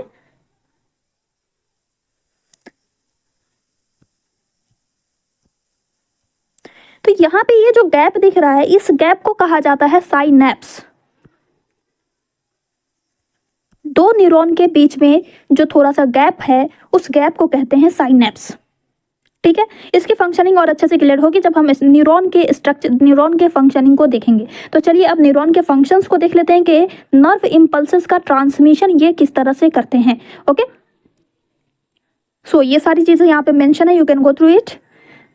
ओके, साइनेप्टिक नोब, साइनेप्स और नर्व इम्पल्स भी मैंने यहाँ पे डाल दिया, जो कि हम लोग अभी आगे देखेंगे। तो आपको ये डेफिनेशन क्लियर हो जाएगी कि क्या होता है, इलेक्ट्रिकल सिग्नल क्या है और वो किस तरह से नर्व टू नर्व ट्रेवल करता है। ठीक है, चलिए अब हम लोग समझते हैं न्यूरॉन किस तरह से फंक्शन परफॉर्म करता है। तो न्यूरॉन, अब सपोज कीजिए कि हमने ये ग्लास देखी, हमें प्यास लगी हुई है, हमें पानी पीना है। तो पानी पीने के लिए हम क्या करते हैं, ग्लास को उठाते हैं, है ना, हाथ से हम अपने मसल्स को एक्सपेंड करते हैं, फिर वो उसे कॉन्ट्रैक्ट करते हैं तो वो ग्लास हमारे मुंह के पास तक आता है, राइट। तो सबसे पहले क्या होता है कि हमने ये ग्लास देखा और इसे अब हमें उठाना है। हमने मन में सोचा कि हमें पानी पीना है और हमने ग्लास देखा। तो ये जो हमारी आइज होती है वो इस स्टिमुलस को, ये जो लाइट रे आ रही है उस लाइट को ये हमारी आइज क्या करती है, रिसीव करती है। इस सिग्नल को रिसीव करती है हमारी आंखें। आंखें क्या है, सेंस ऑर्गन्स हैं। तो सेंस ऑर्गन्स पे क्या प्रेजेंट होता है, रिसेप्टर्स प्रेजेंट होता है, राइट। कौन सा रिसेप्टर प्रेजेंट होता है, फोटो रिसेप्टर। तो ये फोटो रिसेप्टर क्या करती है, इस स्टिमुलस को, यहाँ पे जो स्टिमुलस मिला है ना, इस स्टिमुलस को रिसीव करती हैं। और यहाँ पे ये रिसेप्टर किस पे प्रेजेंट है, डेंड्राइट्स पे, है ना। यानी कि यहाँ पे आपने पढ़ा है ना आई का स्ट्रक्चर, आई में कौन सी नर्व प्रेजेंट होती है, ऑप्टिक नर्व, राइट। तो ऑप्टिक नर्व भी तो न्यूरॉन सेल की बनी हुई है।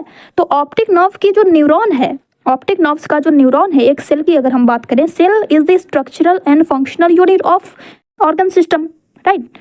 तो इस नर्व का भी स्ट्रक्चरल यूनिट, फंक्शनल यूनिट क्या है, न्यूरॉन है। तो ये जो ऑप्टिक नर्व है उसकी न्यूरॉन का एक न्यूरॉन की अगर हम बात करें, उसके जो डेंड्राइट्स होते हैं वो इस सेंस को रिसीव करते हैं अपने रिसेप्टर्स की हेल्प से।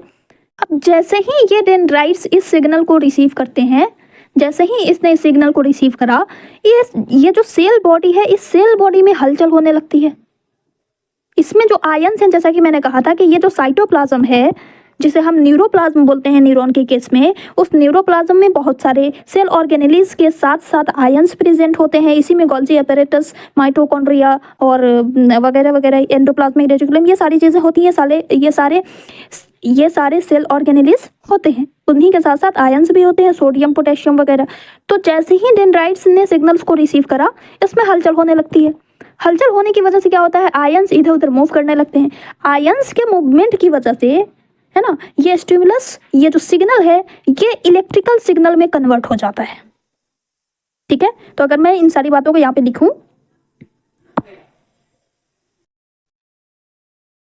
अब ये स्टिमुलस जैसे ही डेंड्राइट्स ने रिसीव करा, इसमें हलचल हुई, इस सेल बॉडी में हलचल हुई, आयन्स का मूवमेंट हुआ। अब ये इस स्टिमुलस क्या चीज में कन्वर्ट हो जाता है, इलेक्ट्रिकल सिग्नल में, है ना।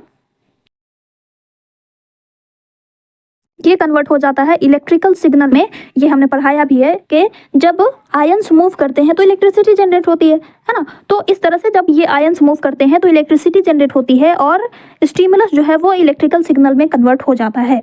ओके, अब ये इलेक्ट्रिकल सिग्नल आगे एक्सॉन की तरफ मूव करता है। ये एक्सॉन की तरफ इस तरफ से मूव करने लगता है। ठीक है, एक्सॉन की तरफ मूव करता हुआ ये कहाँ पहुंचता है, एक्सॉन टर्मिनल पे पहुंचता है। अब यहाँ पे बड़ा ही इंटरेस्टिंग सा इवेंट होता है, यहाँ पे बहुत ही अच्छा सा इंटरेस्टिंग सा इवेंट होता है। बट इस पे जाने से पहले मैं बता दूं कि यहाँ पे आपने देखा कि इलेक्ट्रिकल सिग्नल का इनिशियल पॉइंट क्या है। अगर आपसे पूछा जाए कि इलेक्ट्रिकल सिग्नल कहाँ पे इनिशिएट होता है, तो आपने देखा ना यहाँ पे डेंड्राइट्स पे, है ना। Dendrites are the initial point where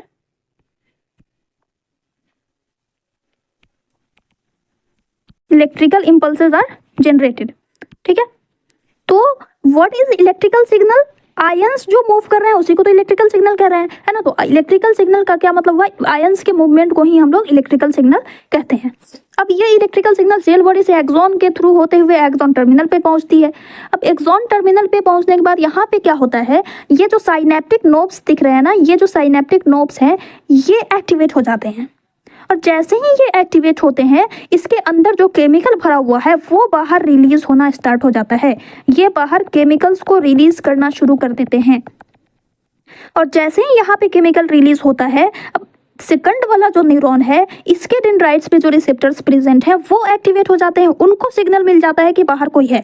जैसे ही इन्हें सिग्नल मिला, ये इस सिग्नल को, ये जो केमिकल रिलीज हुआ है ना, इस सिग्नल को ये डेंड्राइट्स, दूसरे न्यूरॉन के जो डेंड्राइट्स होते हैं, वो क्या करते हैं, वो रिसीव कर लेते हैं। ओके, ये केमिकल्स क्या करते हैं, इस रिसेप्टर से बाइंड कर जाते हैं। अब जैसे ही ये बाइंड किए, फिर से इसके सेल बॉडी में हलचल होने लगती है, आयंस इधर उधर मूव करने लगते हैं, इलेक्ट्रिसिटी जनरेट होती है, और ये सिग्नल जो यहाँ पे रिलीज हुआ था, है ना, ये सिग्नल क्या हो जाता है, फिर से इलेक्ट्रिकल सिग्नल में कन्वर्ट हो जाता है, और फिर ये सेल बॉडी की से होता हुआ एक्सॉन के थ्रू मूव करना स्टार्ट कर देते हैं। तो यहाँ पे आपने देखा कि यहाँ पे जब पहली बार में जब स्टिमुलस रिसीव होता है, तो वो रिसीव होते ही इलेक्ट्रिकल सिग्नल में कन्वर्ट होता है, और जैसे ही ये दूसरे फर्स्ट न्यूरॉन के एक्सॉन पे पहुंचता है, एक्सोनल टर्मिनल पर पहुंचता है, टर्मिनल पॉइंट पे पहुंचता है, तो केमिकल्स रिलीज होते हैं। केमिकल्स के रिलीज होते ही ये जो इलेक्ट्रिकल सिग्नल है ना, ये कन्वर्ट हो जाते हैं केमिकल सिग्नल में। केमिकल्स रिलीज हुआ, तब हम इसे कहते हैं केमिकल सिग्नल। तो इलेक्ट्रिकल सिग्नल कन्वर्ट हो जाता है केमिकल सिग्नल में। ओके, पहले स्टिमुलस मिला, स्टिमुलस ने सेल बॉडी में हलचल कराई, जिसकी वजह से इलेक्ट्रिसिटी जनरेट हुई, स्टिमुलस कन्वर्ट हो गया इलेक्ट्रिकल सिग्नल में। फिर इलेक्ट्रिकल सिग्नल मूव करता हुआ पहुंचा एक्सॉन टर्मिनल पे, और एक्सॉन टर्मिनल पे साइनेप्टिक नोब से कुछ केमिकल्स रिलीज हुए। केमिकल्स के रिलीज होने की वजह से इलेक्ट्रिकल सिग्नल कन्वर्ट हो जाता है केमिकल सिग्नल में, और फिर इस केमिकल सिग्नल से दूसरे न्यूरॉन के जो डेंड्राइट्स हैं, उनमें हलचल होने लगती है, उनमें इलेक्ट्रिसिटी जनरेट होने लगती है। फिर जैसे ही डेंड्राइट से सेल बॉडी में पहुंचता है, ये केमिकल सिग्नल कन्वर्ट हो जाता है किसमें, जैसे ही इसने रिसीव करा, है ना, फौरन कन्वर्ट हो जाता है फिर से इलेक्ट्रिकल सिग्नल में, फिर से ये कन्वर्ट हो जाता है इलेक्ट्रिकल सिग्नल में। अब ऐसे ही करते करते करते करते इन्फॉर्मेशन कहाँ पहुंचती है, ब्रेन के पास पहुंचती है। यू नो, CNS किसको कहते हैं, ब्रेन या स्पाइनल कॉर्ड को कहा जाता है। तो या तो ये ब्रेन के पास लेकर के जाएगी, या फिर ये स्पाइनल कॉर्ड के पास लेकर के जाएगी। अब सिग्नल पहुंचा CNS के पास। अब CNS में भी एक न्यूरॉन प्रेजेंट होती है, एक स्पेशल न्यूरॉन प्रेजेंट होती है। वो क्या करती है, वो इससे इस इलेक्ट्रिकल सिग्नल को रिसीव कर लेती हैं। ठीक है, वो इस इलेक्ट्रिकल सिग्नल को रिसीव कर लेती है। फिर यहाँ पे CNS में क्या होता है, इसकी डिकोडिंग होती है, इंटरप्रिटेशन होता है, सॉल्व किया जाता है, प्रॉब्लम को समझता है हमारा ब्रेन या फिर स्पाइनल कॉर्ड, है ना। पहले क्या होता है कि CNS में पहले जो भी सिग्नल्स रिसीव होता है वो ये स्पाइनल कॉर्ड के पास जाती है, उसके बाद स्पाइनल कॉर्ड उसे भेजती है ब्रेन के पास। फिर ब्रेन क्या करता है, उसको इंटरप्रेट करता है, समझता है, उसके बाद उसकी प्रोसेसिंग होती है, फिर रिस्पॉन्स जनरेट करता है। अब जैसे ही रिस्पॉन्स जनरेट होता है, यहाँ पे जैसे ही रिस्पॉन्स जनरेट होता है,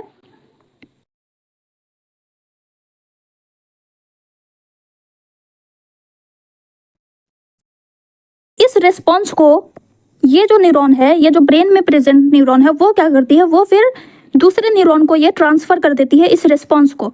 तो फिर ये जैसे ही ये रिलीज करती है उस इंफॉर्मेशन को केमिकल्स के थ्रू, वैसे ही ये दूसरी डेंड्राइट जो होती है वो उसको क्या करती है, रिसीव कर लेती है। फिर से वही कहानी होती है, यहाँ पे इसके अंदर हलचल होती है, इलेक्ट्रिकल सिग्नल कन्वर्ट होता है ना। ये रिस्पॉन्स हुआ तो रिस्पॉन्स फिर से केमिकल सिग्नल में कन्वर्ट होता है, केमिकल सिग्नल में। और फिर जैसे ही ये वाली न्यूरॉन ने उस सिग्नल को रिसीव करा, ये केमिकल सिग्नल कन्वर्ट हो जाता है इलेक्ट्रिकल सिग्नल में। ये कन्वर्ट हो गया इलेक्ट्रिकल सिग्नल में। फिर अब ये न्यूरॉन टू न्यूरॉन होते हुए ये इंफॉर्मेशन आती है उस सेल के पास, उस मसल्स के पास, उस ग्लैंड के पास, जिसे एक्ट करना है उस स्टिमुलस के रिस्पॉन्स में। हमने यहाँ पे पानी का ग्लास देखा था, तो हमें क्या करनी है, अपने मसल्स को मूव करानी है। तो ये CNS जो है वो इन्फॉर्मेशन कहाँ भेजेगा, मसल के पास भेजेगा ना, कि तुम उस ग्लास को उठाओ, उसमें कॉन्ट्रैक्शन कराएगा, है ना। तो ये जो इलेक्ट्रिकल सिग्नल है, ये इस एक्सॉन के थ्रू होते हुए यहाँ पे आती है। और तब यहाँ पे क्या होता है, यहाँ पे भी बड़ा ही इंटरेस्टिंग सा इवेंट होता है। यहाँ पे इस लास्ट न्यूरॉन की, है ना, ऐसी बहुत सारी न्यूरॉन होंगी, मैंने यहाँ पे समझाने के लिए आपको बस एक न्यूरॉन लिया है। ठीक है, ब्रेन से लेकर के हमारी हाथ की मसल्स तक जितनी न्यूरॉन्स होंगी वो सारी की सारी क्रॉस करती हुई कि लास्ट न्यूरॉन, आप इसे कंसीडर करो कि ये लास्ट न्यूरॉन है। ओके, अब ये क्या करती हैं, इसकी जो साइनेप्टिक नोब्स होती है वो इस मसल्स से इस तरह से अटैच्ड होगी, इस तरह से, ठीक है। ये मान लो कि एक्सोन टर्मिनल है जो कि हमारी मसल से, लुक एट दिस, यहाँ पे दिख रहा है ना रेड कलर से, देखो यहाँ पे दिख रहा है, ये है न्यूरॉन, ठीक है। न्यूरॉन का एक्सोन टर्मिनल हमारी मसल से इस तरह से अटैच्ड हो जाता है और ये न्यूरॉन जो है फिर से यहाँ पे केमिकल्स को सिक्रीट कर देता है। उस सिग्नल को ये मसल्स हमारी रिसीव कर लेती हैं और एक्ट करती हैं, तब हम अपने हाथ को मूव कर पाते हैं, उठा पाते हैं, ठीक है। तो इस तरह से ये यहाँ पे जो रिस्पॉन्स को लेकर कैरी कर रही है, केमिकल सिग्नल में कन्वर्ट हुआ, उसके बाद ये जो दूसरी न्यूरॉन यहाँ पर से रिसीव करती है, ये एक अलग न्यूरॉन है। यहाँ पे जो सिग्नल्स का ट्रांसमिशन हुआ है, एक दूसरे से एक्सचेंज हो रहा है, सिग्नल्स का एक्सचेंज हो रहा है ना, उसे वो दूसरी न्यूरॉन होती है। और यहाँ पे जो सिग्नल्स रिसीव करती हैं जो नर्व सेल, वो एक अलग नर्व सेल होती है। तो इस तरह से पूरी फंक्शनिंग होती है न्यूरॉन की, है ना।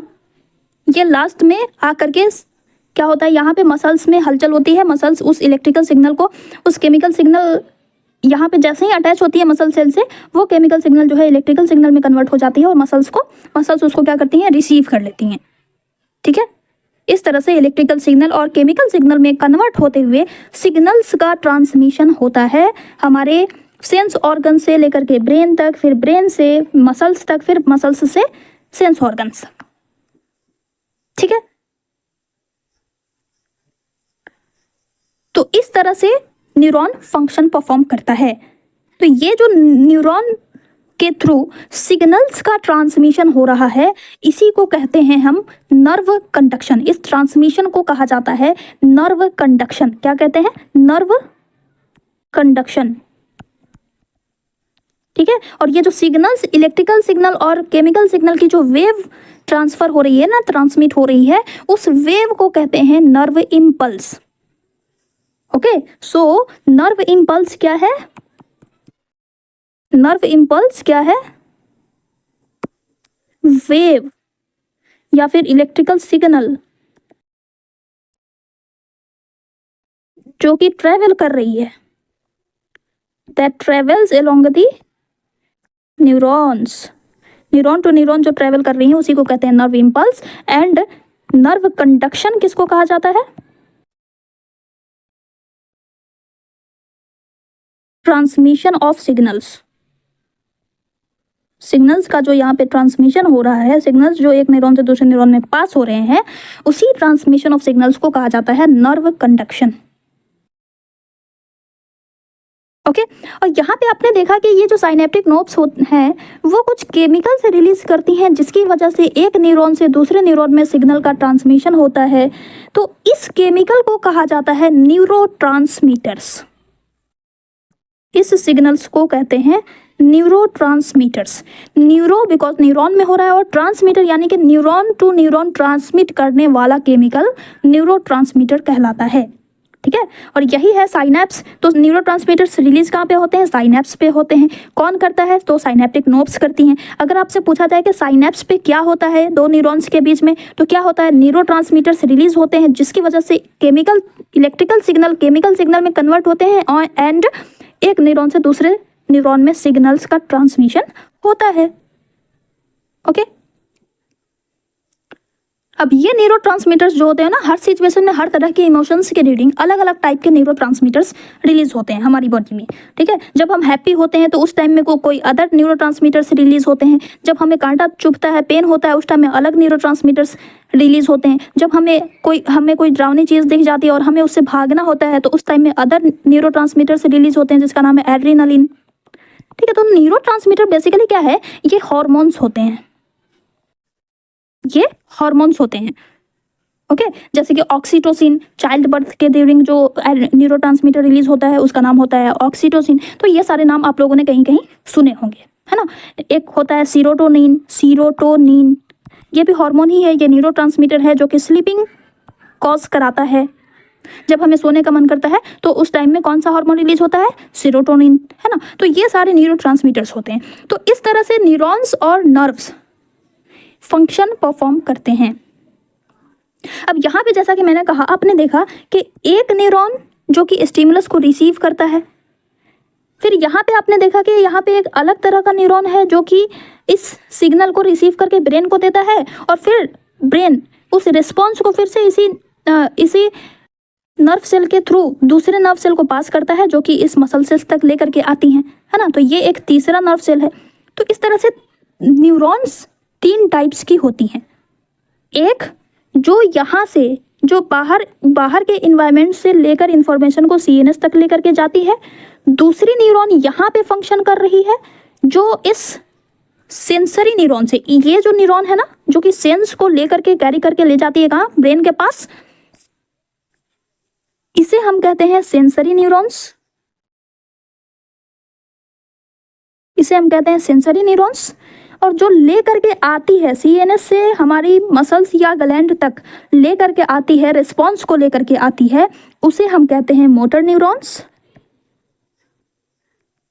इसे हम कहते हैं मोटर न्यूरॉन्स। एंड जो बीच में एक्सचेंज का काम कर रही है, सेंसरी न्यूरॉन से सिग्नल्स को रिसीव करती है और फिर सीएनएस से रिस्पॉन्स को लेकर के मोटर न्यूरॉन को देती है, उस नर्व सेल का नाम है, उसे हम कहते हैं रिले स्टेशन या रिले न्यूरॉन, रिले न्यूरॉन्स, जो इन दोनों के बीच में एक लिंक का काम करती है। सेंसरी न्यूरॉन को मोटर न्यूरॉन से कनेक्ट करने का काम करती है रिले न्यूरॉन, या फिर हम इसे कहते हैं इंटर न्यूरॉन। इन दोनों के बीच की है ना, तो इसलिए हम इसे कहते हैं inter neurons.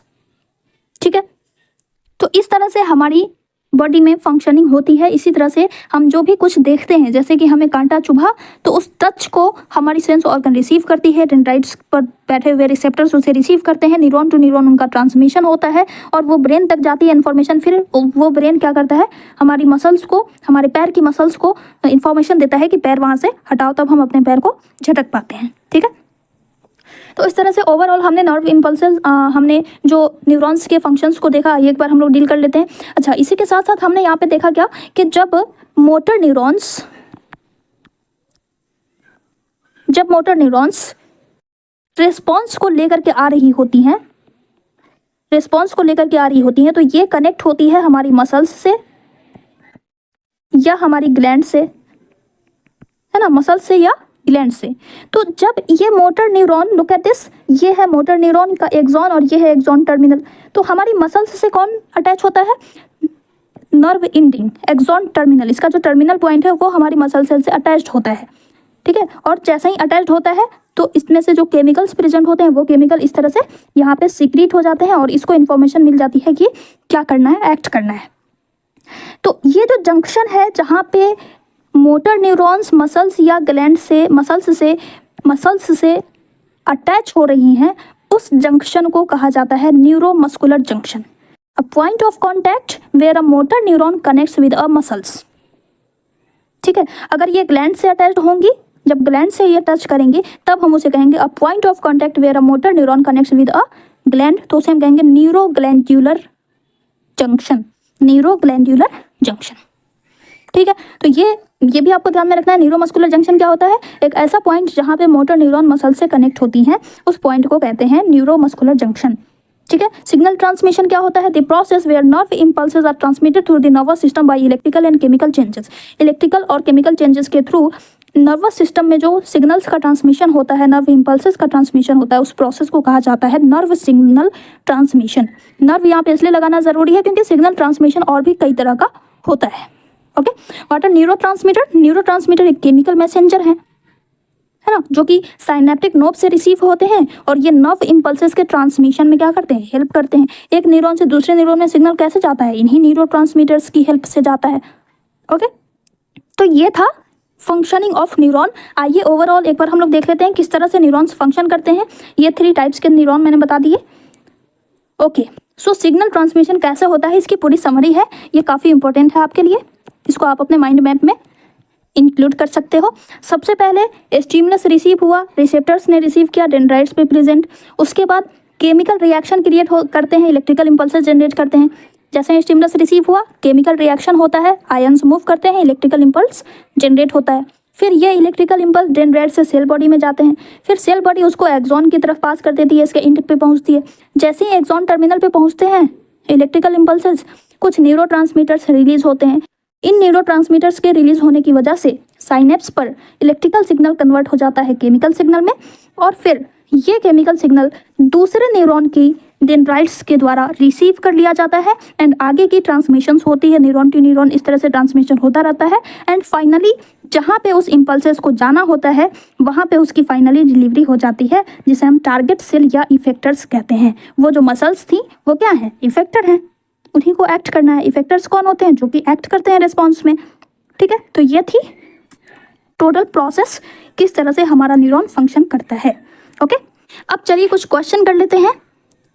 Identify the parts of a neuron. Neuron के पार्ट्स को इसमें आपको देख करके आइडेंटिफाई करना है। Where information is acquired, information कहाँ पे किस पार्ट से अक्वायर किया जाता है, तो इस डेंड्राइट्स का काम है ना इन्फॉर्मेशन को अक्वायर करना, रिसीव करना, तो क्या हो जाएगा, डेंड्राइट्स।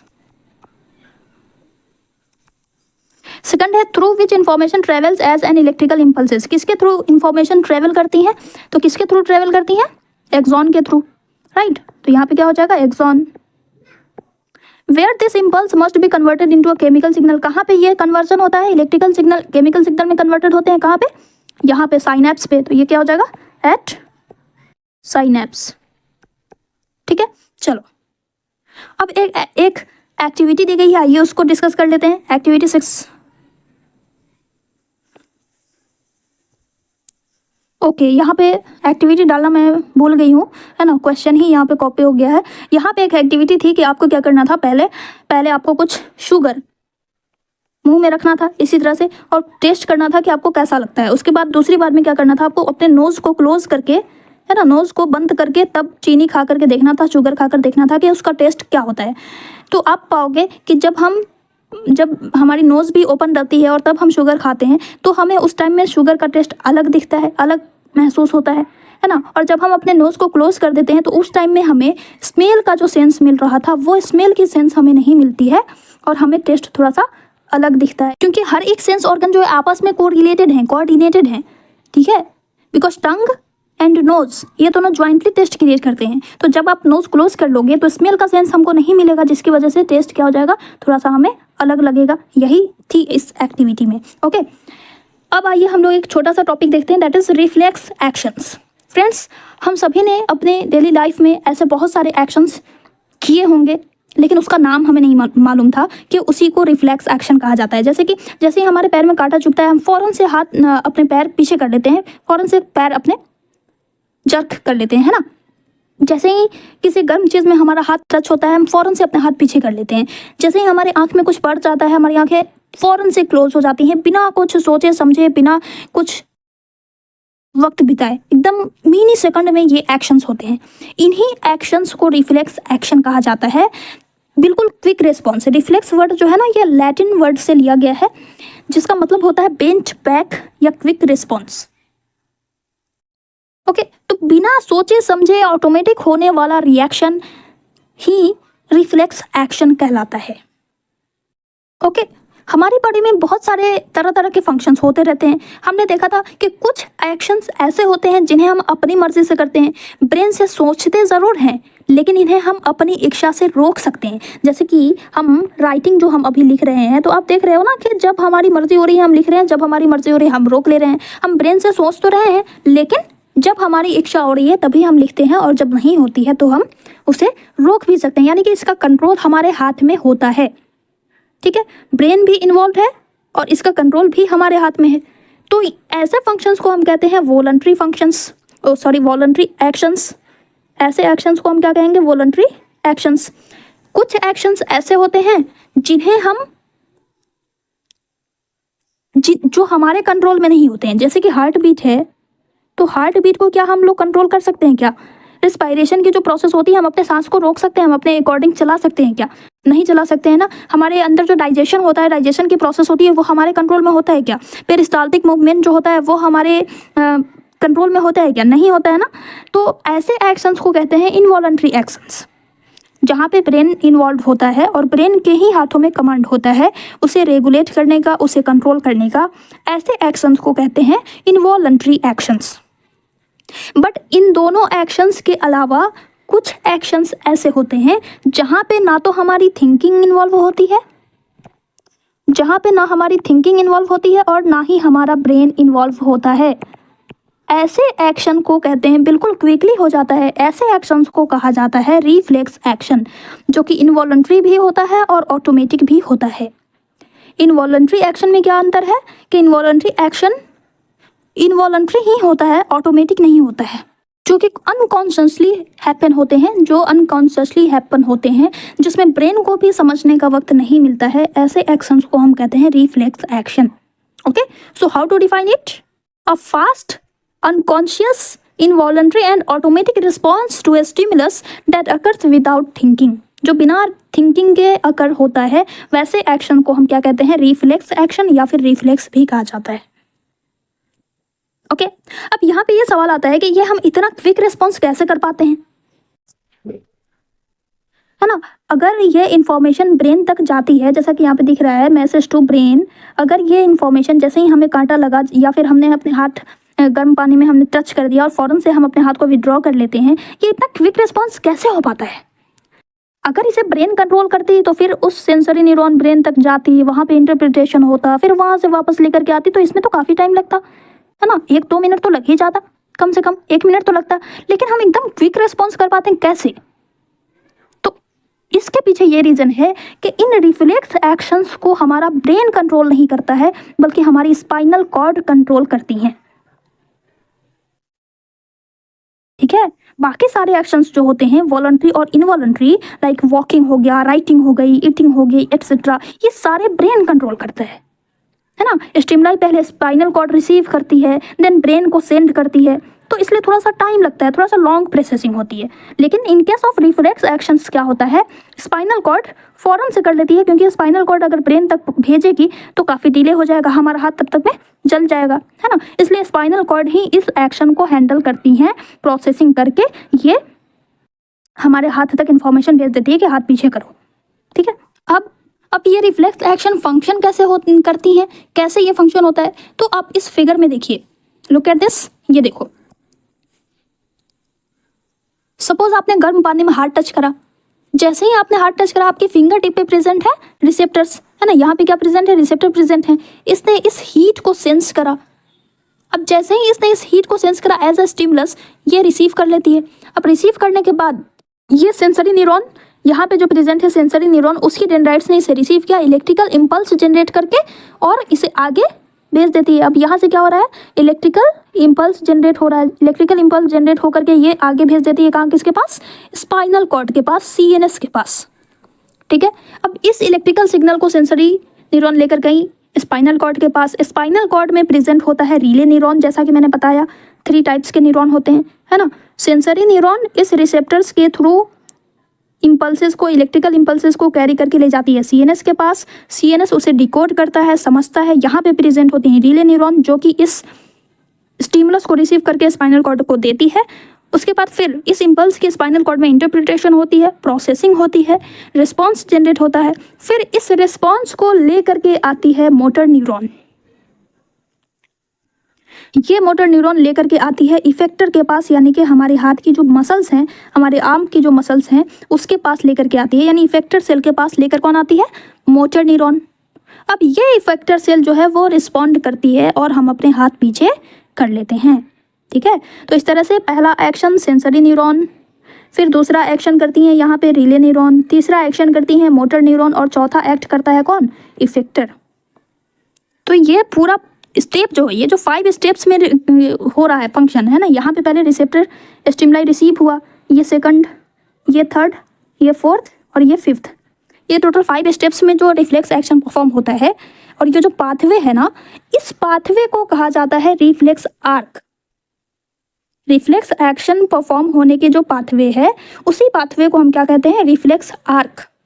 ठीक है, सबसे पहले स्टिमुलस मिला, स्टिमुलस को रिसीव करा रिसेप्टर ने, रिसेप्टर सेंड करता है सेंसरी न्यूरॉन के पास, सेंसरी न्यूरॉन लेकर जाती है इसे CNS के पास, CNS में रिसीव करती है रिले न्यूरॉन, जिसे हम इंटर न्यूरॉन भी कहते हैं। फिर इंटर न्यूरॉन डिकोडिंग होने के बाद उस रिस्पॉन्स को ले करके भेजती है मोटर न्यूरॉन के पास, फिर मोटर न्यूरॉन उसे कैरी करके लेकर आती है कहाँ? इफेक्टर सेल के पास, और इफेक्टर सेल रिस्पॉन्स क्रिएट करती है। तो ये है पाथवे रिफ्लेक्स आर्क का, जो कि बहुत इंपॉर्टेंट है, आपको याद रखना है। ठीक है, अब सवाल यह आता है कि रिफ्लेक्स एक्शन इतना इंपॉर्टेंट क्यों है? बिकॉज रिफ्लेक्स एक्शन अगर नहीं होता तो हम सर्वाइव नहीं कर पाते। ये हमारे सर्वाइवल में हेल्प करता है, हमें ये हार्म होने से बचाता है, ये हमें अपने आप को डिफेंड करने में हेल्प करता है। इसीलिए रिफ्लेक्स एक्शन ज़रूरी है। It helps organism to survive and defend themself, उसे अपने आप से लड़ने में हेल्प करता है। ठीक है, अब देखो यहाँ पे ब्रेन का रोल तो है नहीं, रिफ्लेक्स एक्शन परफॉर्म होने में ब्रेन का इन्वॉल्वमेंट नहीं है, लेकिन ये पूरे एक्शन हो जाने के बाद जो इन्फॉर्मेशन होती है उस इन्फॉर्मेशन को हमारा ब्रेन कलेक्ट करता है ना। अब ये सवाल आता है कि रिफ्लेक्स एक्शन में ब्रेन का क्या रोल है। जैसा कि यहाँ पे लिखा हुआ है मैसेज टू ब्रेन, तो ब्रेन को मैसेज तो जा रही है, इसका काम क्या है ये तो हमने देखा ही नहीं। रिफ्लेक्स एक्शन को डील करती है हमारी स्पाइनल कॉर्ड, और डील कर लेने के बाद ये मैसेज इस ब्रेन को दे देती है ताकि वो उसे एज अ मेमोरी स्टोर करे। ठीक है, ब्रेन इसको स्टोर करके रखता है ताकि फिर दोबारा कभी फ्यूचर में अगर ऐसा हो, ऐसे एक्शंस हो, तो ये हमारी बॉडी को पहले से ही अवेयर कर सके, बचा सके। ठीक है, तो इस तरह से हमारी बॉडी को इन हार्मफुल सिचुएशंस से बचाने में रिफ्लेक्स एक्शंस का इंपॉर्टेंट रोल होता है। ये यहाँ पे फंक्शन लिखे हुए हैं। स्टिमुलस पहले एक्टिवेट करता है सेंसरी ऑर्गन्स को, सेंसरी रिसेप्टर को, फिर sensory neuron electrical impulse generate करती हैं, फिर स्पाइनल कॉर्ड उसे रिसीव करती है सेंसरी न्यूरॉन से, है ना। उसके बाद फिर रिले न्यूरॉन मोटर न्यूरॉन को ट्रांसमिट करती है, फिर ये लेकर के आती है इफेक्टर सेल के पास, फिर इफेक्टर सेल क्या करती है, रिस्पॉन्ड करती है स्टिमुलस के थ्रू। उसके बाद फिर ब्रेन, रिफ्लेक्स एक्शन हो जाने के बाद ब्रेन क्या करता है, उस मैसेज को रिसीव करके स्टोर कर लेता है फॉर फ्यूचर। ठीक है, तो ब्रेन का रोल क्या हो जाएगा, the brain is not directly involve in reflex action, instead the spinal cord control reflex action. Spinal cord तो करती है जो कि quick, automatic and involuntary response होता है, but after reflex action brain क्या करती है, उस मैसेज को एज अ मेमोरी स्टोर करके रख लेती है, so that it can prevent the body from that harmful situations again in the future. Future में ऐसे हार्मफुल सिचुएशंस से बॉडी को प्रोटेक्ट कर सके। अब जब ब्रेन हमारे लिए इतना इम्पोर्टेंट है, हमारी पूरी बॉडी को कंट्रोल कर रहा है, इतने सारे कंट्रोल एंड कोऑर्डिनेशन को, यही मेन सेंटर है जो कि हमारी बॉडी में बहुत सारी सिचुएशंस को डील करता है ना। इसके सारे एक्शंस को कंट्रोल करता है, हमारी मेमोरीज को स्टोर करके रखता है, तो जाहिर सी बात है ब्रेन के बारे में तो हम लोगों को जानना चाहिए, है ना। तो आइए हम लोग ब्रेन के स्ट्रक्चर को समझते हैं। अब ये हमारा आज का मेन टॉपिक ह्यूमन ब्रेन, ठीक है, ये स्टार्ट होने जा रहा है। सो आप देख सकते हो ह्यूमन ब्रेन ये कुछ इस तरह का हमें दिखाई देता है, और अगर हम इसे साइड लेटरल व्यू से देखें तो ये कुछ इस तरह का दिखाई देता है। अब ये जो ब्रेन है, आपको यहाँ पे पार्टीशंस दिख रहा है, ये हमारा जो पूरा ब्रेन है ना, ये एक स्फेरिकल शेप का होता है, और ये दो हेमिस्फेयर से मिलकर के बना हुआ होता है।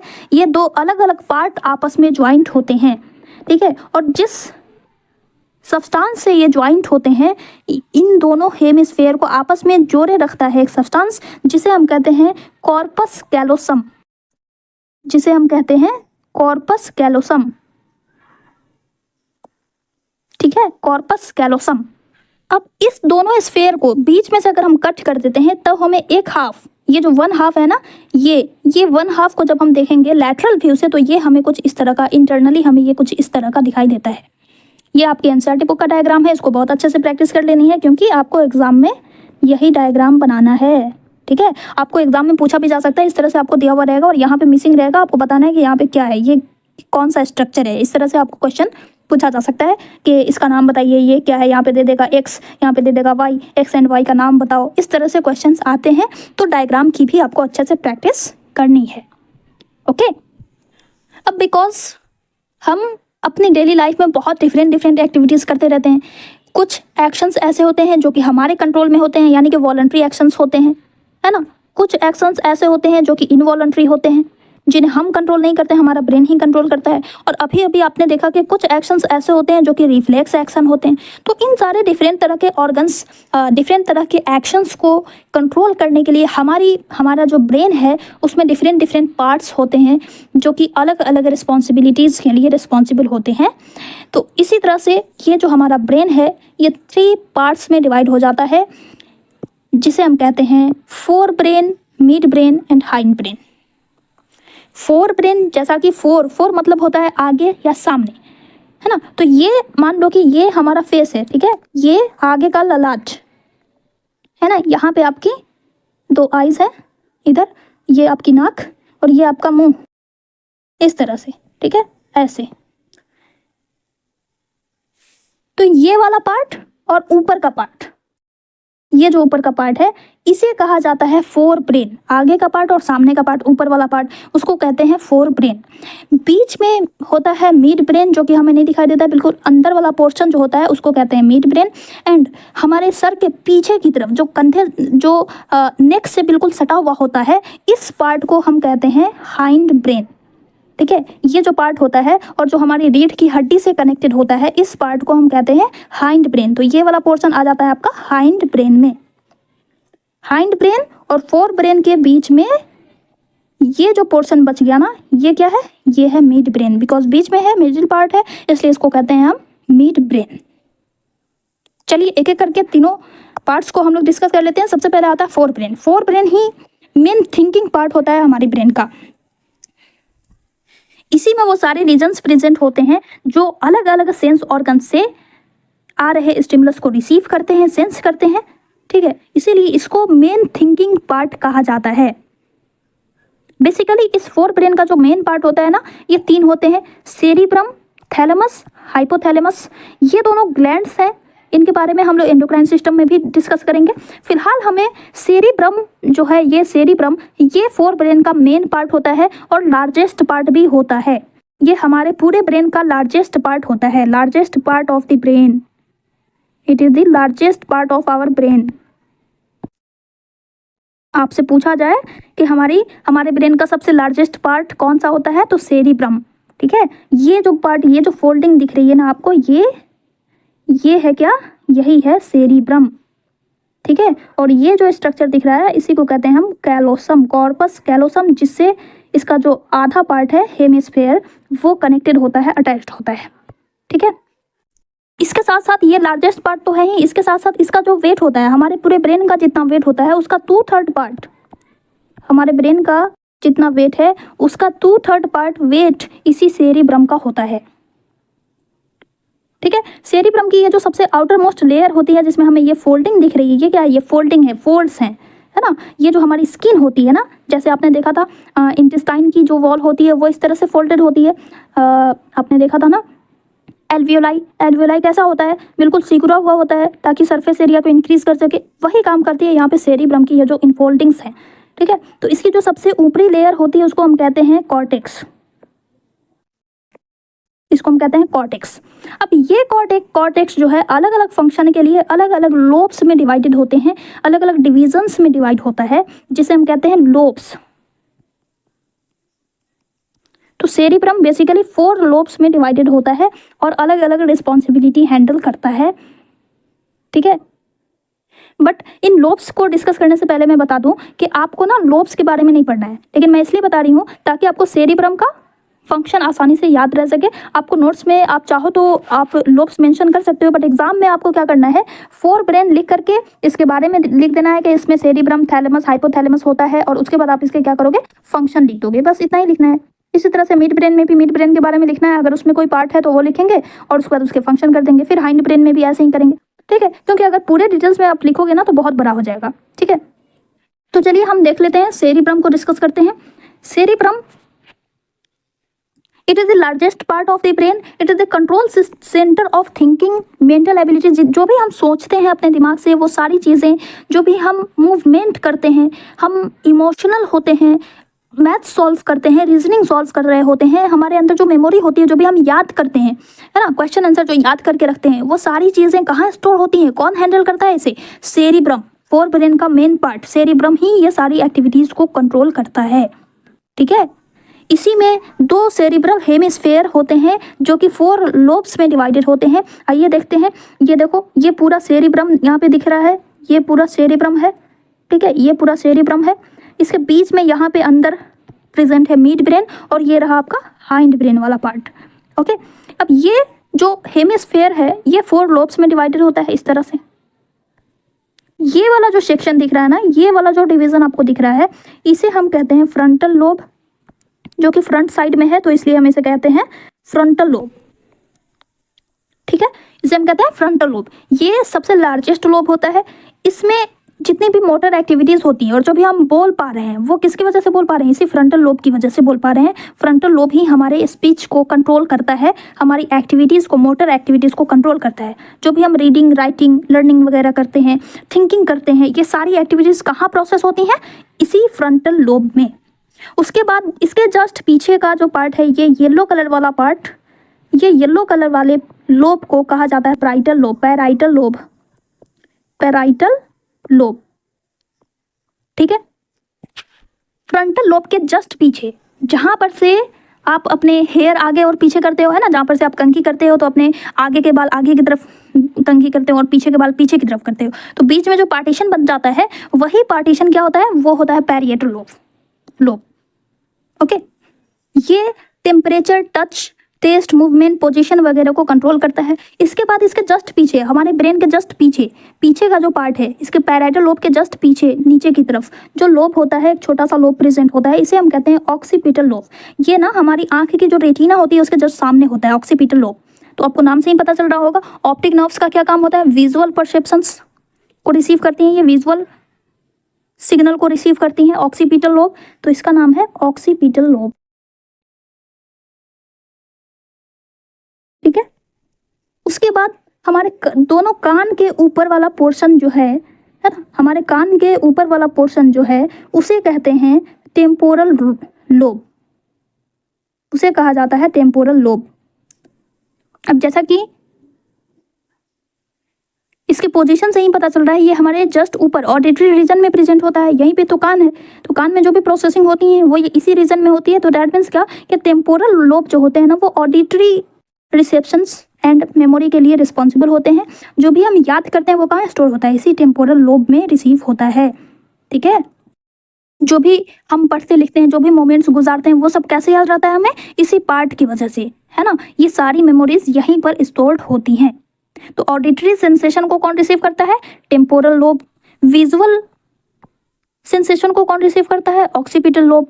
टच को कौन रिसीव करता है, पैराइटल लोब। एंड अदर जो भी मोटर एक्टिविटीज हैं उसे कौन रिसीव करता है, फ्रंटल लोब। तो ये थे 4 लोब्स सेरिब्रम के। अब इसके अलावा जब हम खाना खाते हैं तो हमें ये कैसे पता चलता है कि हमारा पेट भर चुका है, अब हमें नहीं खाना है, ये फीलिंग कैसे आती है, तो ये हैंडल करता है इसी फोर ब्रेन का एक अनदर पार्ट हैंडल करता है, जिसे हम कहते हैं हाइपोथैलेमस। लुक एट दिस, उसमें हाइपोथैलेमस अच्छे से विजिबल नहीं था, इसलिए मैंने यहाँ पे दूसरा डायग्राम दिया है, ठीक है। देखो ये जो छोटा सा पार्ट दिख रहा है ना, ये इसे कहते हैं हम थैलेमस, और इसका जस्ट नीचे वाला जो पार्ट है, ये जो पार्ट आपको दिख रहा है, ये इसे कहते हैं हम हाइपोथैलेमस। हाइपो मीन्स होता है नीचे, कम या नीचे, ठीक है। तो थैलेमस के जस्ट नीचे, इसलिए इसको कहते हैं हाइपोथैलेमस। यही वो पार्ट है जो कि हमें ये फील कराता है कि अब हमने खाना भरपेट खा लिया है, ठीक है। फीलिंग ऑफ फुलनेस, ये जो पेट भरने की जो फीलिंग है, फीलिंग ऑफ फुलनेस, ये कौन कॉज कराता है, हाइपोथैलेमस। हाइपोथैलेमस ही वो पार्ट है जो कि एक ग्लैंड है, ये फोर ब्रेन का ही एक पार्ट है, जो कि जिससे हार्मोन्स भी रिलीज होते हैं, ये हार्मोन प्रोडक्शन का भी काम करता है। इसके अलावा टेम्परेचर को रेगुलेट करने का काम, अपेटाइट मतलब कि हंगर, थर्स्ट, है ना, भूख प्यास जो हमें लगती है, फीलिंग ऑफ फुलनेस जो है, वो सारी चीज़ों को हम कलेक्टिवली क्या कहते हैं, अपेटाइट कहते हैं, ठीक है। हमारे मूड को कंट्रोल करता है, ये हमारे स्लीप साइकिल को कंट्रोल करता है। इवन जब हम स्ट्रेस में होते हैं तब हमारी बॉडी को किस तरह से रहना है, ये सारी चीज़ों का रेगुलेशन कौन करता है, ये हाइपोथैलेमस करता है, ठीक है। इसके बाद आ जाता है थैलेमस। थैलेमस भी एक रिले स्टेशन की तरह काम करता है। ये जो भी इंफॉर्मेशन स्पाइनल कॉर्ड इस ब्रेन को भेजता है ना, तो पहले थैलेमस के पास वो जाती है इन्फॉर्मेशन, यहाँ पे स्टे करती है, और उसके बाद ये थैलेमस ही इस सेरिब्रम को भेजता है, इस फोर ब्रेन को इन्फॉर्मेशन भेजता है। एक्सेप्ट स्मेल को ये सेंड नहीं करता है। बाकी सारी जितनी भी सेंसरी इन्फॉर्मेशंस होती हैं, टच, विजन, साउंड, ये सारी सेंसरी इन्फॉर्मेशंस को ये थैलेमस ही सेंड करता है सेरिब्रम को इंटरप्रिटेशन के लिए। इसके अलावा थैलेमस का काम है कॉन्शसनेस, अलर्टनेस और कॉग्निटिव फंक्शंस जो भी हम करते हैं, रीजनिंग वगैरह, मेंटल एबिलिटीज़ जो भी हम करते हैं, उन सारी चीज़ों को रेगुलेट करने का काम करता है थैलेमस, ठीक है। तो ओवरऑल अगर हम फोर ब्रेन, अच्छा, ये थैलेमस और हाइपोथैलेमस इन दोनों को ही कलेक्टिवली कहा जाता है डाइएन्सेफेलॉन, ठीक है। चलो अब ओवरऑल अगर हम फोर ब्रेन के स्ट्रक्चर की फंक्शन की बात करें, तो ये आपके लिए काफ़ी इंपॉर्टेंट है क्योंकि आपको एग्जाम में यही लिखना है, ठीक है ना। इतना डिटेल्स में आपको नहीं पूछा गया था कि फोर ब्रेन में कौन कौन से पार्ट होते हैं, बस आपको ये फंक्शन मेंशन कर देना है और फोर ब्रेन के बारे में लिख देना है कि इसमें सेरिब्रम, थैलेमस और हाइपोथैलेमस आता है। ओके, सो फर्स्ट फंक्शन इसका है, it is the main thinking part of the brain. It controls all the voluntary actions, जितने भी वॉलंटरी एक्शंस करते हैं हम, लर्निंग, स्पीच, मूवमेंट, ये सारी चीज़ों को कंट्रोल करता है फोर ब्रेन। इसके अलावा ये इंफॉर्मेशन को स्टोर करता है एज अ मेमोरी। जितने भी सेंसरी इम्पल्सेस होते हैं वेरियस सेंस ऑर्गन से, उन्हें कौन रिसीव करता है और उन्हें इंटीग्रेट कौन करता है, फोर ब्रेन करता है। इसमें आपको आ जाता है temporal lobe and occipital lobe के फंक्शंस आ गए इसमें, है ना। उसके बाद it has the centre associated with hunger, thirst, temperature, blood pressure, emotion, sleep, consciousness, इन सभी को कंट्रोल कौन करता है, यही फोर ब्रेन करता है। ओके, तो ये हो गए फोर ब्रेन के फंक्शंस। अब आइए हम इसके नेक्स्ट पार्ट की बात करते हैं हम, that is mid brain. Mid brain हमारे ब्रेन का सबसे शॉर्टेस्ट पार्ट होता है जो कि फोर ब्रेन को हाइंड ब्रेन से कनेक्ट करने का काम करता है एक तरह से। ये देखो, ये हाइंड ब्रेन का पार्ट है, ठीक है, ये हाइंड ब्रेन का पार्ट है और ये फोर ब्रेन है। इन दोनों को आपस में कंट्रोल, आपस में कनेक्ट कौन कर रहा है, मिड ब्रेन कर रहा है। तो इसे हम रिले स्टेशन भी कहते हैं। Okay, it is located between fore brain and hind brain. ये इन दोनों के बीच में कनेक्टिंग लिंक का काम करता है। इसका काम क्या है, तो ये विजुअल एंड ऑडिटरी सिग्नल्स की प्रोसेसिंग करने में हेल्प करता है, ठीक है। अगर ये डैमेज हो गया ना तो हमें विजन सिस्टम में, हमें हियरिंग डिफिकल्टीज कॉज हो सकती है। हम जो भी रिफ्लेक्स एक्शन कर पाते हैं ना, जो भी हम रिफ्लेक्स एक्शन पे रिएक्ट करते हैं, जर्किंग जो होती है वो इसी मिड ब्रेन की वजह से होती है। अगर ये मिड ब्रेन नहीं हुआ तो फिर हम रिफ्लेक्स एक्शन पे रिएक्ट नहीं कर पाएंगे, ठीक है। तो ये छोटा तो है लेकिन काफ़ी इंपॉर्टेंट पार्ट है। ओके, हम, हमारी आंखों में कुछ पड़ जाता है तो हम जो आंखें बंद कर पाते हैं वो सब किसकी वजह से कर पाते हैं, मिड ब्रेन की वजह से कर पाते हैं। कम लाइट में पिपिल का डायलेशन होना, ब्राइट लाइट में पिपिल का कॉन्ट्रैक्ट होना, ये सारे मूवमेंट, जितने भी मोटर मूवमेंट्स हैं, रिफ्लेक्सेस, आई मूवमेंट, ये सब को कंट्रोल करता है हमारा मिड ब्रेन। इसके अलावा स्लीपिंग साइकिल और वेक साइकिल जो होती है उसमें भी इस मिड ब्रेन का इंपॉर्टेंट रोल होता है। Actually mid brain and hind brain, ये दोनों का मिला जुला एक्शन होता है, ये दोनों मिलकर के एक्शन करते हैं। वैसा नहीं कि ये सेपरेटली काम कर रहा है, वो सेपरेटली काम कर रहा है, ब्रेन का ही हिस्सा है। हम लोग स्टडी करने के लिए जो है अलग अलग करके हम लोग पढ़ते हैं, लेकिन ये सारे मिलजुल करके फंक्शन परफॉर्म करते हैं, रोल प्ले करते हैं, ठीक है। तो ये था छोटा सा मिड ब्रेन। अब हम लोग लास्ट टाइप को डिस्कस करते हैं, दैट इज हाइंड ब्रेन, ठीक है। ये थ्री मेन पार्ट्स का में से एक पार्ट है जो कि हमारा जो पिछला हिस्सा है ना, हमारे ब्रेन का जो पिछला हिस्सा है, लोअर बैक पार्ट, वहाँ पे ये लोकेटेड होता है, ठीक है। इसमें भी थ्री मेन पार्ट्स होते हैं, cerebellum, pons and medulla oblongata. इसको मेड्यूला भी बोला जाता है। ये देखो, ये सबसे लार्जेस्ट पार्ट जो है हमारे पीछे की, जो खोपड़ी की नीचे वाला पार्ट जो है, जो हमारे गर्दन से जुड़ा हुआ होता है, वो होता है सेरिबेलम। ओके, जो मिड ब्रेन से डायरेक्टली अटैच्ड होता है वो होता है पॉन्स, एंड उसके नीचे ये जो पार्ट दिख रहा है ना, ये होता है मेड्यूला। ओके, ये जो पार्ट है ये है पॉन्स, और ये वाला जो पार्ट, यहाँ पे भी जो थोड़ी सी फोल्डिंग्स दिख रही है, ये जो थोड़ा सा मोटा पार्ट दिख रहा है ना, ब्रेन के अंदर वाला पार्ट, ये होता है मेड्यूला। हाइंड ब्रेन, जितने भी इनवॉलंटरी एक्शंस होते हैं ना, वो सारे एक्शंस को कौन कंट्रोल करता है, यही इनवॉलंटरी एक्शंस को कंट्रोल करते हैं। जितने भी इनवॉलंटरी एक्शंस होते हैं उन्हें कंट्रोल करने का काम हाइंड ब्रेन का होता है, ठीक है। It controls all the involuntary actions. इसमें तीन पार्ट होते हैं, सेरिबेलम, पॉन्स, मेड्यूला। पॉन्स और मेड्यूला को मिला करके हम कहते हैं ब्रेन स्टेम। इन दोनों को मिला करके कहा जाता है ब्रेन स्टेम, क्योंकि यही ब्रेन स्टेम की तरह एक्ट कर रहे हैं, स्टेम, है ना। और यहीं से रिलीज हो जाती है, यहीं से जुड़ी हुई होती है स्पाइनल कॉर्ड। तो जो स्पाइनल कॉर्ड को ब्रेन से जोड़े रखता है वो होता है ब्रेन स्टेम, एंड उसमें आ जाते हैं दो पार्ट हाइंड ब्रेन के, पॉन्स एंड मेड्यूला। पॉन्स, ठीक है, चलिए एक एक करके देख लेते हैं।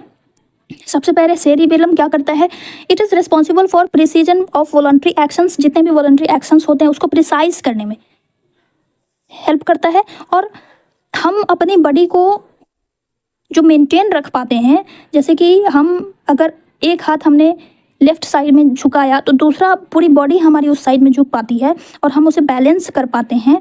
जैसे कि हम साइकिलिंग करते हैं तो हम अपने साइकिलिंग कैसे कर पाते हैं, एक स्ट्रेट लाइन में चल पाते हैं। हम अपने हाथ से पेन को कैसे फिक्स पोजीशन पे पकड़ कर लिख पा रहे हैं, ये सब कैसे पॉसिबल हो पा रहा है, इसी सेरिबेलम की वजह से, इसी सेरिबेलम की वजह से। यही वो पार्ट है जो हमारे पोस्चर को मेंटेन करके रखता है और हमारी बॉडी को बैलेंस करके रखता है। ठीक है, आपने देखा होगा कि जो ड्रिंक कर लेते हैं वो अपनी बॉडी को बैलेंस नहीं कर पाते, क्योंकि इस ड्रिंकिंग का असर पड़ता है सेरिबेलम पे, और सेरिबेलम जब अच्छे से काम नहीं कर पाएगा तो आदमी नर्वस हो जाता है, वो सही से अपने जेस्चर पोस्चर को कंट्रोल में नहीं कर पाएगा। तो यही बात होती है कि ड्रिंकिंग करने के बाद आदमी सही से अपने बैलेंस नहीं कर पाता है। ठीक है, दूसरा पार्ट आ जाता है पॉन्स। पॉन्स क्या करता है भाई, ये एक रिले स्टेशन की तरह काम करता है। सेरिबेलम और ये फोर ब्रेन, इन दोनों के बीच में इंफॉर्मेशन को रिले करता है, कनेक्ट करता है। ठीक है, इसके अलावा breathing rate and sleeping cycle को भी रेगुलेट करने में पॉन्स का इंपॉर्टेंट रोल होता है। मेडुला ऑब्लंगेटा जो है हाइंड ब्रेन का सबसे इंपॉर्टेंट पार्ट है, most important part of the hind brain. ये क्या करता है, जितने भी इनवॉलंटरी एक्शंस होते हैं वो सारे इनवॉलंटरी एक्शंस को कंट्रोल करता है यही पार्ट, मेडुला ऑब्लंगेटा। ठीक है, हमारी ब्लड प्रेशर को कंट्रोल करता है, ये हमारे हार्ट बीट को कंट्रोल करता है। हम कोई अच्छा खाना देखते हैं तो हमारे मुंह से लार टपकने लगती है, तो ये जो सलाइवेशन की प्रोसेस है वो भी सलाइवेशन किसकी वजह से हो रहा है, इसी पार्ट की वजह से होता है, मेडुला की वजह से। वॉमिटिंग, हम ज़्यादा खा लेते हैं, अपच हो जाती है, वॉमिटिंग हो जाती है, किसी भी वजह से कोई अलग तरह की स्मेल जब हम ले लेते हैं तो भी हमें वॉमिट हो जाता है। तो वॉमिटिंग हो गया, कफिंग, स्नीजिंग, चीख, रेस्पिरेशन, ये सारे इनवॉलंटरी एक्शंस को कंट्रोल करता है मेडुला ऑब्लंगेटा। ठीक है, तो इस तरह से आपने देखा कि हमारा ब्रेन 3 पार्ट में बटा हुआ होता है और सारे के सारे पार्ट कितना इंपॉर्टेंट फंक्शन परफॉर्म कर रहे हैं। अब बिकॉज ये इतना मोस्ट इंपॉर्टेंट और डेलिकेट ऑर्गन है तो इसका प्रोटेक्शन तो बहुत ज़रूरी है ना, क्योंकि ये हमारी पूरी बॉडी को कंट्रोल एंड कोऑर्डिनेट कर रहा है, तो हमारे ब्रेन को प्रोटेक्ट करना तो काफ़ी ज़रूरी है। तो इसके प्रोटेक्शन के लिए ये ब्रेन एक बोनी बॉक्स में, एक बॉक्स में बंद होता है जिसे हम कहते हैं बोनी बॉक्स। ठीक है, ये एक बॉक्स में बंद होता है, बॉक्स से प्रोटेक्टेड होता है, एक बोन्स से प्रोटेक्टेड होता है जिसे हम कहते हैं क्रैनियम या स्कल, खोपड़ी जिसे कहते हैं। इस ब्रेन के चारों तरफ एक हार्ड कवरिंग होती है बोन्स की जिसे हम कहते हैं क्रैनियम या स्कल, या फिर इसी को कहा जाता है बोनी बॉक्स। ठीक है, इसी को कहते हैं हम बोनी बॉक्स। ये जो पूरा पार्ट है ना, हमारा फेस भी इस बोन से घिरा हुआ होता है।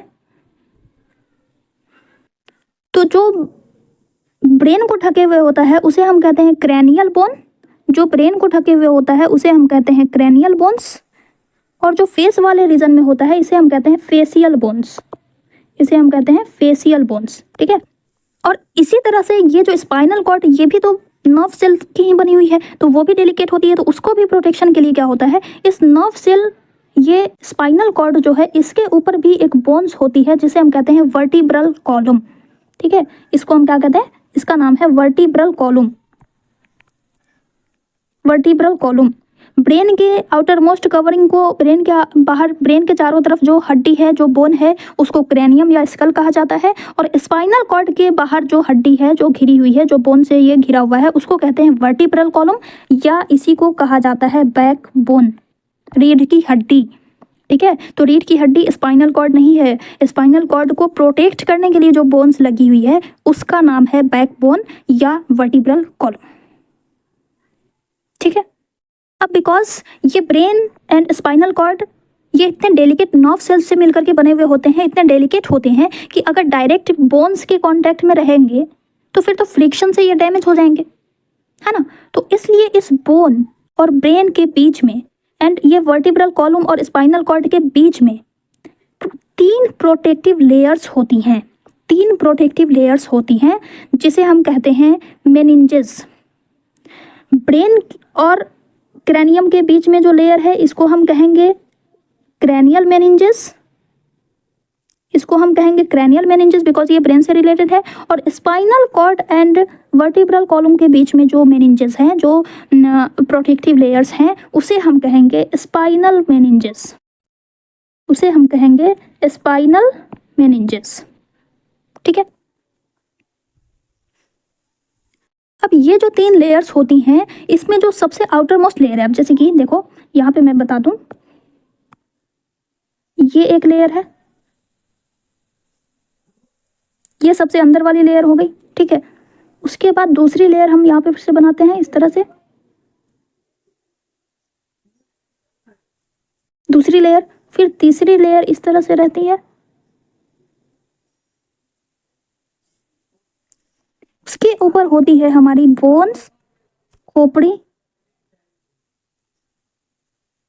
जिसे हम कहते हैं क्रेनियम, ठीक है, इसे हम कहते हैं क्रेनियम। और स्पाइनल कॉर्ड में ये जो प्रेजेंट है यहाँ पे भी है ना, तो स्पाइनल कॉर्ड में जो प्रेजेंट है इसको कहेंगे हम वर्टिब्रल कॉलम,